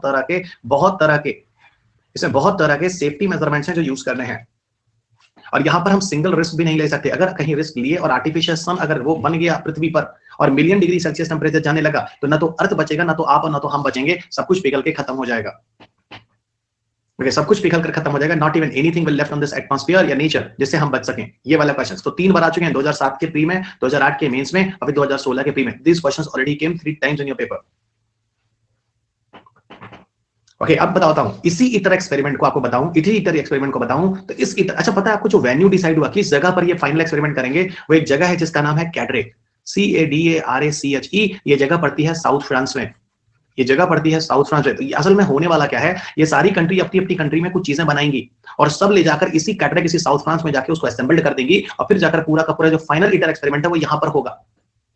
असल में इसी फाइनल एक्सपेरिमेंट होने के पहले आपको बताऊं, इसके कुछ प्रोटोटाइप एक्सपेरिमेंट भी होने हैं, छोटे छोटे एक्सपेरिमेंट भी होने हैं, प्रोटोटाइप एक्सपेरिमेंट भी होने हैं, छोटे छोटे एक्सपेरिमेंट भी होने हैं। ये छोटे छोटे एक्सपेरिमेंट इन कंट्रीज में हो रहे हैं, इन कंट्रीज में हो रहे हैं। इन्हीं कंट्रीज में जो एक्सपेरिमेंट हो रहे हैं, इसमें से एक एक्सपेरिमेंट चाइना में भी हो रहा है, चाइना में भी हो रहा है। चाइना ने कुल तीन टोकामाक का निर्माण किया है, चाइना ने कुल 3 टोकामाक का निर्माण किया है, यानी कहने का मतलब है चाइना ने कुल 3 तरह के न्यूक्लियर फ्यूजन रिएक्टर अभी तक बनाए हैं। उनमें से एक न्यूक्लियर रिएक्टर जो अभी न्यूज में रहा है, जिसका नाम है ईस्ट, उसका नाम है ईस्ट। और ईस्ट जो है चाइना ने, वो चाइना में एक जगह है हैफी, HEIFIE, हैफी एक जगह है, उस जगह पर चाइना ने उस रिएक्टर को सक्सेसफुल करने की कोशिश की है। और आपको बताऊं उस पूरे के पूरे एक्सपेरिमेंट में चाइना ने, आपको बताऊं लगभग 216 million Fahrenheit, okay 216 million Fahrenheit. Even इसको अगर मैं बताऊं आपको, थोड़ा फैक्चुअल डेटा के थ्रू बताने की कोशिश करूं, तो मैं आपको कुछ चीजें बोलूंगा, जरा सुनिएगा, ठीक है। यहाँ पे क्या किए हैं हम आपको बताते हैं, ठीक है। यहाँ पर क्या किया गया है, ट्राई टू अंडरस्टैंड गाइस। यहाँ पर एक्चुअली इस पूरे एक्सपेरिमेंट में कुल 15 मिलियन डिग्री सेल्सियस जो टेम्परेचर होता है सन का, कुल सन का टेम्परेचर कितना होता है, सन का टेम्परेचर होता है 15 million degree Celsius, 15 million degree Celsius जो टेम्परेचर होता है ना, वो सन का होता है। ओके, नॉर्मल सन के कोर की बात कर रहा हूं, सन के कोर का टेम्परेचर 15 मिलियन डिग्री सेल्सियस होता है। और यहां पर क्या किया गया, 216 मिलियन डिग्री है ना, 216 मिलियन डिग्री है ना सेल्सियस टेम्परेचर को, सॉरी मिलियन फ़ारेनहाइट को, सॉरी ये सारे के सारे फ़ारेनहाइट है, फ़ारेनहाइट टेम्परेचर को मेंटेन किया गया। और ये टेम्परेचर जो था तकरीबन वो सन के टेम्परेचर का मिलियन है ना 15 मिलियन डिग्री सेल्सियस, या इसी को आप अगर इसको एक काम करो, हम लोग ना सारा सेल्सियस में ले लेते हैं, गड़बड़ हो जाओगे। जो यहाँ पे टेम्परेचर बना वो 120 मिलियन डिग्री सेल्सियस बना, और यहाँ पर जो सन का था वो 15 मिलियन डिग्री सेल्सियस कोर का होता है। तो 15 मिलियन और 120 मिलियन को कंपेरिजन करो, तकरीबन 7 गुना ज्यादा टेम्परेचर हमने बनाया, 7 टाइम्स। और इस पूरे के पूरे 7 टाइम्स टेम्परेचर को रेगुलेट भी किया है चाइना ने, बहुत ही तरीके से रेगुलेट किया है। ठीक है, क्योंकि सबसे ज्यादा खतरा का था कि अगर रिएक्शन अनकंट्रोल हो गया तो नुकसान हो सकता है। अब बात ये होती है, इसको कंट्रोल करने के लिए चाइना ने क्या किया, आपको फिर मैं बताता हूं। अभी मैंने आपको बोला कि चाइना में कुल 3 तरह के रिएक्टर्स हैं। चाइना में कुल 3 तरह के टोकामाक हैं। उस 3 तरह के टोकामाक में से जो ईस्ट वाला एक्सपेरिमेंट अभी चाइना ने किया है, ईस्ट वाला एक्सपेरिमेंट किया है, वो एक टोकामाक है या एक तरह का रिएक्टर है जो चाइना अपने यहां कंट्री में एक्सपेरिमेंट कर रहा है। ये बताओ बात सारी समझ में आ रही है कि नहीं आ रही है? Everybody tell me guys. मैंने बहुत अच्छे से पढ़ाया, पर आप लोगों ने ना थोड़ा मेरी एनर्जी और एफिशिएंसी कम कर दी। इस तरह का आंसर देकर के आपने सुना नहीं है वो वीडियोस। ओके, सुना नहीं, बाकी बच्चे उसको सुन रहे हैं लेकिन अपने बच्चे नहीं सुन रहे हैं ना। इट्स वेरी इंटरेस्टिंग जो आपने काम किया है, फाइन, ये रियली वेरी वेरी सरप्राइजिंग बोले, शॉकिंग बोलो। असल में होता क्या आपको बताऊं, इस पूरे रिएक्शन को कंट्रोल कैसे किया गया। आपके दिमाग में क्वेश्चन हो सकता है, सर कंट्रोल कैसे किया गया? तो मैं इसमें बोलूंगा इसके अंतर्गत कुछ स्ट्रॉन्ग मैग्नेटिक फील्ड की हेल्प ली गई थी। स्ट्रॉन्ग मैग्नेटिक फील्ड की हेल्प ली गई थी। स्ट्रॉन्ग मैग्नेटिक फील्ड की हेल्प ली गई थी, और उस स्ट्रॉन्ग मैग्नेटिक फील्ड की वजह से मान लो ये टोकामाक है, तो अंदर की तरफ यहाँ पर स्ट्रॉन्ग मैग्नेटिक फील्ड को क्या किया गया था, स्ट्रॉन्ग मैग्नेटिक फील्ड को जनरेट किया गया था। और उसी की वजह से, हाँ यहाँ पे कर दो ना, ही ना बेटा बच्चा, यहाँ पे कर दो, है ना, यहाँ पे कर दो, हिंदी इंग्लिश दोनों वाला कर देना, ठीक है, दोनों कर देना, तो people will take it and see it. तो यहाँ पर क्या था, वो चारों तरफ से अंदर क्या था, स्ट्रॉन्ग मैग्नेटिक फील्ड को लगाकर जो टेम्परेचर वगैरह की कंडीशन होती है, नॉर्मल होती है या घट रही होती है, उसको मेंटेन करना होता है, उसको मेंटेन करने की कोशिश किया जाता है। इस तरीके से पूरा का पूरा फ्यूजन रिएक्शन बहुत ही कंट्रोल में होता है। पूरा का पूरा न्यूक्लियर फ्यूजन एक्सपेरिमेंट बहुत ही कंट्रोल तरीके से होता है। यही पूरा लॉजिक है, यही पूरा लॉजिक है इस केस में, ठीक है। और ये चाइना ने कर दिखाया, और यही चाइना में बहुत पॉपुलर हुआ, जिसे हम लोग ईस्ट के नाम से भी जानते हैं। ईस्ट का पूरा नाम है दोस्त, ईस्ट का पूरा नाम है एक्सपेरिमेंटल एडवांस्ड, इसका पूरा नाम है एक्सपेरिमेंटल एडवांस्ड सुपर कंडक्टिंग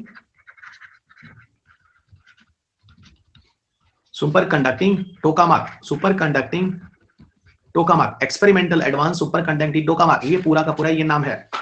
और इसी को चाइना ने सक्सेसफुल बनाया था। Those got so much popularity here, इस चीज को ध्यान रखना। यही चाइना का आर्टिफिशियल सन एक्सपेरिमेंट है जो जो जो कि पूरा पॉपुलर हुआ है, ओके, जो कि पूरा पॉपुलर हुआ है as a China experiment. Okay, got so much popularity, you people should know guys, it is very very important. Okay, experimental advance super conducting tokamak. अब पता है भारत भी इसके लिए क्या काम कर रहा है। अब डेफिनेटली यहाँ पे आपका क्वेश्चन होगा और आपको जानना चाहिए, जो इटर एक्सपेरिमेंट हम लोग यहाँ कर रहे हैं दुनिया में, जो 7 कंट्री मिलकर काम कर रहे हैं, ये वाले, उसी में से चाइना का एक न्यूज़ था जो आर्टिफिशियल एक्सपेरिमेंट कर लिया, जिसको ईस्ट कहते हैं। असल में पूरे एक्सपेरिमेंट का एक पार्ट है, जो कुछ पार्ट चाइना में हो रहा है। ओके, ये चीज लॉजिक समझ में आ गया ना, एवरीबॉडी क्लियर? तो ये मत कहना कि चाइना ने आर्टिफिशियल सन बना लिया, वो आर्टिकल गलत है। चाइना ने आर्टिफिशियल सन के कुछ एक्सपेरिमेंट को सक्सेसफुल कर लिया। This is the right answer. Okay, this is the right answer. Okay everyone, GRM, what is your doubt? Nuclear fusion जहां यूज करते हैं सर, हमें इंडिया ज्यादा न्यूक्लियर फ्यूजन या फिर न्यूक्लियर फ्यूजन ज्यादा यूज करते हैं? देखो, इंडिया में हम न्यूक्लियर फ्यूजन यूज करते हैं, लेकिन फ्यूजन पे भी इंडिया में काम चल रहा है। वही चीज मैं बताने जा रहा था जो अभी आपने पूछा है। तो यहीं पे आपको समझ में आ जाएगा इंडिया क्या कर रहा है इस रिएक्टर के लिए, आपका काम हो जाएगा। ओके, मैंने सिर्फ बोला कि इंडिया के रेफरेंस में क्या है, जरा उसको सुन लो। इंडिया में आपको बताऊं तो हमारा जो भी प्रोग्राम है वो फ्यूजन पे बेस्ड है पूरी की पूरी तरह से। Okay, fusion, entire India is based on fusion, this is right. And हमारा पूरा भारत जो है वो फ्यूजन पर बेस्ड होकर काम करता है। पर भारत में फ्यूजन एक्सपेरिमेंट चल रहे हैं, भारत में फ्यूजन एक्सपेरिमेंट चल रहे हैं, यही मैं बता रहा हूं, भारत में फ्यूजन एक्सपेरिमेंट हो रहे हैं। और कई ऐसी जगह हैं जहां पर फ्यूजन एक्सपेरिमेंट आपको मिलेंगे जो हो रहे हैं। असल में जैसे आप बाबा एटॉमिक रिसर्च सेंटर देखो, बार्क, जैसे आप नेशनल प्लाज्मा रिसर्च सेंटर देखो, है ना, NPRC, national plasma research centre, national plasma research centre, national plasma research centre, ये आपको मिलेगा अहमदाबाद,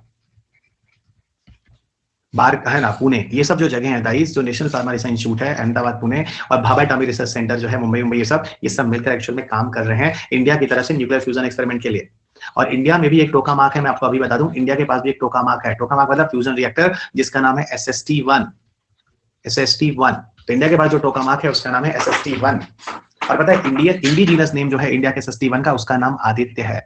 तो यानी हम कह सकते हैं आदित्य जो इंडियन टोकामाक है। सुनिएगा जो चीज मैं बोल रहा हूँ, क्योंकि गड़बड़ा जाएगा सारा का सारा फैक्ट। हमने सिर्फ बोला कि इंडिया के पास भी एक टोकामाक है, फ्यूजन रिएक्टर है, जिसका नाम है SST-1। और SST-1 का इंडिजीनस नाम आदित्य रखा गया है। वैसे तो आदित्य की स्पेस मिशन भी है, जो मैं आपको स्पेस में पढ़ाऊंगा, क्योंकि हम लोग उधर ही की तरफ जा रहे हैं, एनर्जी खत्म होने वाली है, ठीक है। हम लोग वहीं पर बता रहे हैं आदित्य एक मिशन भी, स्पेस मिशन जो सन की स्टडी के लिए किया जाएगा। और यहाँ पर आदित्य एक तरह के टोकामाक है, SST एक लोकल नाम है टोकामाक को, उसको भी आदित्य बोला गया है। So don't be confuse with this Aditya and that Aditya. उस आदित्य के लिए आदित्य L1 लिखा जाता है जो स्पेस में है। बताऊंगा L1 क्या होता है।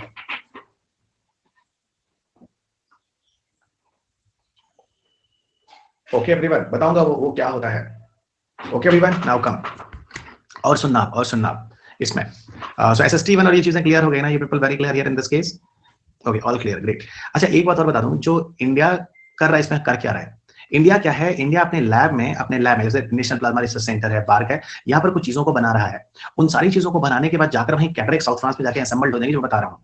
और पूरा जो फंडिंग है ना इस पूरे प्रोजेक्ट का, उसका 10% फंडिंग भारत ही दे रहा है। तो 10% funding our India is going to generate to make this ITER project successful.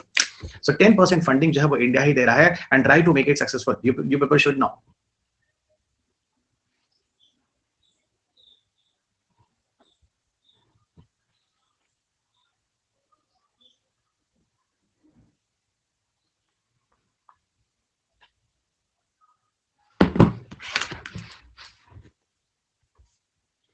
इसमें कोई डाउट तो नहीं है आप लोगों को?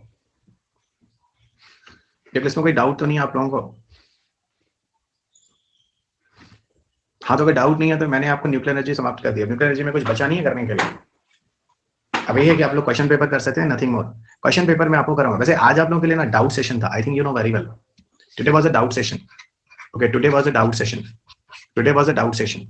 ठीक है, तो अभी भी मेरे पास कुछ टाइम है, I will try to ask you, अगर आपके कोई डाउट्स हैं जो आपने पढ़े हैं तो वो कर लें। ओके, और अच्छा एक बात बताओ मुझे कि क्या मैं जो अभी एनर्जी आपका चैप्टर खत्म कर रहा हूँ, लिसन, एनर्जी में आपने चैप्टर नंबर 3 देखा, जरा बात मेरी सुनो जरूर। Chapter number 4 and chapter number 5। Chapter number energy था, कन्वेंशन नॉन कन्वेंशन लिया था। चैप्टर नंबर 4 में मैंने आपको न्यूक्लियर एनर्जी पूरा लिखा है बुक में। चैप्टर नंबर 5 जो है ये एक न्यूक्लियर डिप्लोमेसी है, ये डिप्लोमेसी है। न्यूक्लियर डिप्लोमेसी का जो चैप्टर है वो IR के साथ जुड़ा हुआ है। इसमें बहुत सारी चीजें आती है, जैसे IAEA आता है, इंटरनेशनल एटॉमिक एनर्जी एजेंसी। फिर आपको यहाँ पे एडिशनल प्रोटोकॉल मिलता है, ठीक है, सुनो पहले। एडिशनल प्रोटोकॉल मिलता है, NSG मिलती है, NPT मिलता है, CTBT मिलता है, MTCR मिलता है, ऑस्ट्रेलिया ग्रुप मिलता है। ऑस्ट्रेलिया ग्रुप के बाद आपको वासेनार अरेंजमेंट मिलता है। ये सारी की सारी जो चीजें आती हैं, ये वाला न्यूक्लियर डिप्लोमेसी वाला पार्ट आप मेरे से अब करोगे या इसको मैं IR के लिए छोड़ दूं? You tell me first. वैसे तो मैंने इसको दे रखा है, क्योंकि IR में करोगे तो या स्पेशल क्लासेस में करोगे। चलो हम आपको ऑप्शन देते हैं, ठीक है, हम आपको ऑप्शन देते हैं। A साइंस एंड टेक के साथ करोगे, B स्पेशल क्लास में आपको करा दूं, और C मैं ना कराऊं, छोड़ देता हूं, IR वाले करा लेंगे। तो आपको पोल ABC ऑप्शन है, and just you give answer. Okay, done.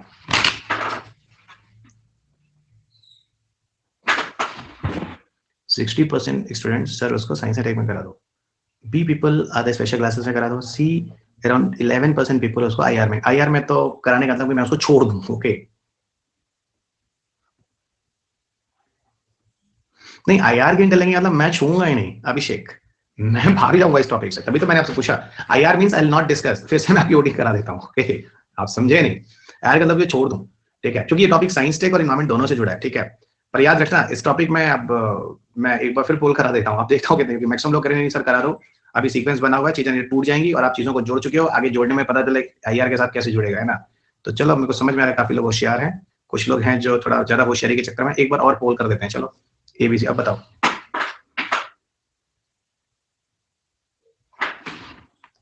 अब काफी लोग 81 पर आ गए। 81 करें, साइंस टेक आ जाओ। वैसे आप सही बोल रहे हो, साइंस टेक में आ जाओ। सिर्फ ये बता दो, अब छोड़ो IR को नहीं छोड़ेंगे ना। IR वाले अपना करावे ना करावे, कौन सा तुम लोग को एक्स्ट्रा पैसा देना है? उसी में सब हो जाएगा। एक टीचर उसी चीज को दो टीचर उसी चीज को पढ़ा रहे, 2 डायमेंशन से पता चल जाएंगे। तो आप होशियार है, अगर ये सोचते हैं तब तो आप होशियार है, और ये सोचते हैं दूसरे पर छोड़ देते हैं तो आप बेवकूफ है। चलिए, वो तो हम पहले समझ गए। तो अब ये बता दो कि साइंस टेक के इसी सेशन में करा दूं, रनिंग क्लासेस में, या 1-2 दिन के अंदर मैं इसको स्पेशल क्लास में करा दूं, बस। तो ये A है और ये B है। भाई जनता जनार्दन ही है भाई, हम हैं उन्हीं की वजह से। चलो ये बता दो, अब बता दो जल्दी। हाँ, सारे बच्चे उठ गया करो यार, उत्तरेगी। मैक्सिमम लोग कह रहे हैं इसी में करा दो। तो ठीक है, ऐसा करते हैं कि हम लोग ना कल जो है, कल वाले सेशन में एनर्जी का लास्ट टॉपिक कल डिस्कस करते हैं, एनर्जी का, that is nuclear diplomacy. Happy सब लोग? चलो एक स्माइली दो प्यार सा, है ना। जितने लोग हैप्पी हैं, ठीक है, जरा बहुत बड़े, है ना, हैप्पी हैं, तो इसी में करा देता हूँ, ठीक है। अच्छा चलो, बहुत अच्छा, तो इसी में करा देता हूँ, ठीक है। क्योंकि जानते हो ये वाला जो टॉपिक है ना, वैसे भी मैं ये सोच रहा था टॉपिक इतना मजेदार है कि इस टॉपिक को आपको अगर मैं स्पेशल क्लास में भी कराता ना, तो बाहर के बच्चे काफी कर लेते, तो ये बहुत फायदेमंद होता, बहुत ही फायदेमंद होता। पर चलो ठीक है, मैं यहाँ भी करा दूंगा, ठीक है, यहाँ करा देता हूँ। स्पेशल क्लासेस होती हैं वो फ्री ऑफ कॉस्ट होती हैं, बाहर के बच्चे भी देख सकते हैं, ठीक है। तो चलिए फिर मैं यहीं पर क्लास लीव करता हूँ, ठीक है। पैसा लगा के स्पेशल पे नहीं जाएंगे। नहीं, मैं कहाँ कह रहा हूँ, सारा का सारा मैं तो कह रहा हूँ आप यहीं सुनो, ठीक है, यहीं सुनो, ठीक है। लेकिन जैसे जैसे बायोलॉजी के पार्ट के लिए मैंने सोचा ना कुछ बच्चों के लिए कर दूं यार, ठीक है। तो जैसे अभी बात हुई है, तो बायोलॉजी के लिए ठीक है, बायो स्पेशल में करेंगे, ठीक है, बायो स्पेशल में करेंगे। मंतशा, बहुत अच्छा क्वेश्चन है बच्चा। तुमने पूछा कि वाईटी सेशन से नोट्स ही बनाने, नहीं नहीं नहीं नहीं नहीं नहीं, टेलीग्राम पे मैं उस पीडीएफ को दे देता हूँ, तो आप पीडीएफ को डाउनलोड कर लो ना, ठीक है। बायो स्पेशल सही है, बाकी नहीं, ठीक है। तो बायो स्पेशल मैं करा रहा हूँ, लेकिन आप लोग याद रखेंगे बायो स्पेशल मेरा सिर्फ वहां पे दिया जाएगा जब 5000 से ज्यादा लोग उसको लाइव देख रहे होंगे, ठीक है, ये ध्यान रखिएगा। ऑन एन एवरेज इतना चाहिए, ऑन एन एवरेज इतना चाहिए, ठीक है। मैंने आपको लिंक ऊपर शेयर कर दिया बायोलॉजी वाला, कल से स्टार्ट हो रही है क्लास, आप सबको बता देना, ठीक है। आप लोगों की वजह से ये सारा कुछ हुआ है, आपकी वजह से बाकी बच्चों को फायदा हो रहा है। कॉन्सेप्ट बनी रहेगी यही पे, न्यूक्लियर डिप्लोमेसी, हाँ यहाँ पर न्यूक्लियर डिप्लोमेसी करेंगे, और स्पेशल क्लास में हम सिर्फ बायोलॉजी करेंगे, स्पेशल क्लास में हम साइंस के किसी पार्ट को लेकर नहीं जाएंगे, ठीक है। चलिए, तो बायोलॉजी में मिलते हैं, और ऊपर जो लिंक दिया है इसको देख लेना, इसको सारे बच्चों को शेयर कर देना। अब मैं यहाँ से चलता हूँ, ठीक है। Anyone share the Telegram group, दे दो भाई, टेलीग्राम ग्रुप दे दो, ठीक है। और पिछली बार आप लोगों ने बहुत अच्छा रिस्पॉन्स दिया था। सोचो मतलब यार, एक चीज मैं बोलता हूँ, सुनो, कितना मैं तुम लोग को प्यार करता हूँ अब मैं भी जान गया कि म्यूचुअल होता है, ठीक है। आपने मुझे प्यार दिया, मैंने भी आपको प्यार करना शुरू कर दिया, ठीक है। सिर्फ ये जान लो कि मुझे नहीं पता था, लिटरली मैंने सिर्फ 200 से 400 एक्सपेक्ट किए थे, मैं 1000 ऐसे ही बोल रहा था कि मेरे पास लोग आएंगे, पर आप लोगों ने 978 कर मतलब मेरे को, मैं उस दिन थोड़ा इमोशनल भी हो गया था, मैं नहीं समझ रहा था इतना भी हो सकता है, ठीक है। अब ऐसा लगता है इस प्लेटफॉर्म को, ठीक है, ऐसा लगता है इस प्लेटफॉर्म को कि रवि अग्रणी सर की क्लास में जब कुछ नहीं हुआ तो इतने हो गए, तो 5000 बच्चे जो होंगे अगर ये लाइव रहते हैं, तो उन्होंने मुझे जो 10 घंटे की स्पेशल क्लास है उसको बढ़ाकर 20 घंटे की स्पेशल क्लास कर दी, तो उस हिसाब से तो हम 1-1.5 महीने में 20 उन्होंने बोला तो 5-7 हम एक्स्ट्रा ले लेंगे, ठीक है। तो वही मेरी प्लानिंग है कि अगले महीने में है, ओके, अगले महीने में हम लोग, मतलब अगले महीने में नहीं, कल से, कल का मतलब हो गया 30 से 30 तारीख से 30 दिसंबर से, है ना। 2 दिसंबर, जो जनवरी का वेट नहीं हो रहा, जब बात होगी तो क्यों लेट करें, ठीक है। 30 दिसंबर से हम लोग 8:30 बजे आ रहे हैं, 8 PM पर, ठीक है। यहाँ पर लिंक मैंने आपको टेलीग्राम पे डाल दिया है, टेलीग्राम पे डाल दिया है, जिस ग्रुप पे आप लोग हैं मेरे साथ, दोनों के दोनों ग्रुप पर, और ये आपको ऊपर ही मैंने लिंक दे दिया है। इसको हर ग्रुप में आपके पास जितने भी फ्रेंड हो, जो बैंक वाले हों, SSC वाले हों, UPSC वाले हों, स्टेट पीसीएस वाले हों, सब कुछ है ना, सब कुछ, वनडे वाले सबको दे दीजिएगा। चलिए, यस सर, जब हम बच्चों और अकेडमी को कॉन्फिडेंस है तो जरूर हो, हाँ बिल्कुल, थैंक यू। तो अब मैं जाऊँ दोस्त, कल हम लोग यहाँ पर न्यूक्लियर डिप्लोमेसी करेंगे, thank you very much. Registration सबको करा दीजिएगा, ठीक है। वहां मुझे दिख जाता भी कितने हैं, कितने हैं भाई, कितने हैं, कितने हैं, कितने हैं, कितने हैं, कितने 17 बच्चे हैं जो भी इनरोल हुए, है ना। वहाँ 1000 बच्चे तो कम से कम, अभी 28 बच्चे जो इनरोल हुए हैं, देखते हैं देखते हैं। पिछले वाले में करीब 1000 के आसपास है, ठीक है। इस बार अभी 28 हुए, आई थिंक कल तक आप लोग इसको पूरा कर देना, ठीक है। चलो, थैंक यू एवरीबॉडी, मैं जाऊँ अब, should I leave right now. अच्छा हाँ, कल का टॉपिक बहुत मजेदार है, न्यूक्लियर डिप्लोमेसी, क्लास मिस मत करना। और विश्वास करो, कल के बाद आप जब IR की भी डिस्कशन करोगे ना, आपको भी लगेगा कि लिटरली आपको IR के टीचर के साथ जब डिस्कशन करोगे तो the teacher will be even shock, surprise तो नहीं होगा, वो बिल्कुल शॉक हो जाएगा कि आप इतने स्ट्रॉन्ग पॉइंट के साथ डिस्कशन कैसे कर रहे हैं। और कल का टॉपिक मैं आपको लिटरली बता देता हूं, बहुत ही बहुत मजेदार है, इसको मिस मत करना, बहुत ही बहुत मजेदार है ना, बहुत ही बहुत मजेदार है। तो बहुत बड़ी वाली स्माइली दे रहा, बहुत ही बड़ी मजेदार है, बहुत ही मजा आने वाला है, ठीक है। तो कल वाव फैक्टर निकलने वाला है क्लास में, क्या निकलने वाला, अगर आपने आज तक मजा किया है तो मैं आपको कह रहा हूं कल तो आप मतलब क्या मजा करने वाले, वाव फैक्टर। चेहरे में अपने डाउट पूछ लो प्लीज, है ना। तो ध्यान रखना, कल मिस मत करना, मैं रिक्वेस्ट कर रहा हूँ। और रात वाला तो देख ही रहना, वो तो मैंने बता दिया। हाँ जी, क्या है तुम्हारा क्वेश्चन यार, आप जा सकते हैं, बाकी बच्चे जा सकते हैं।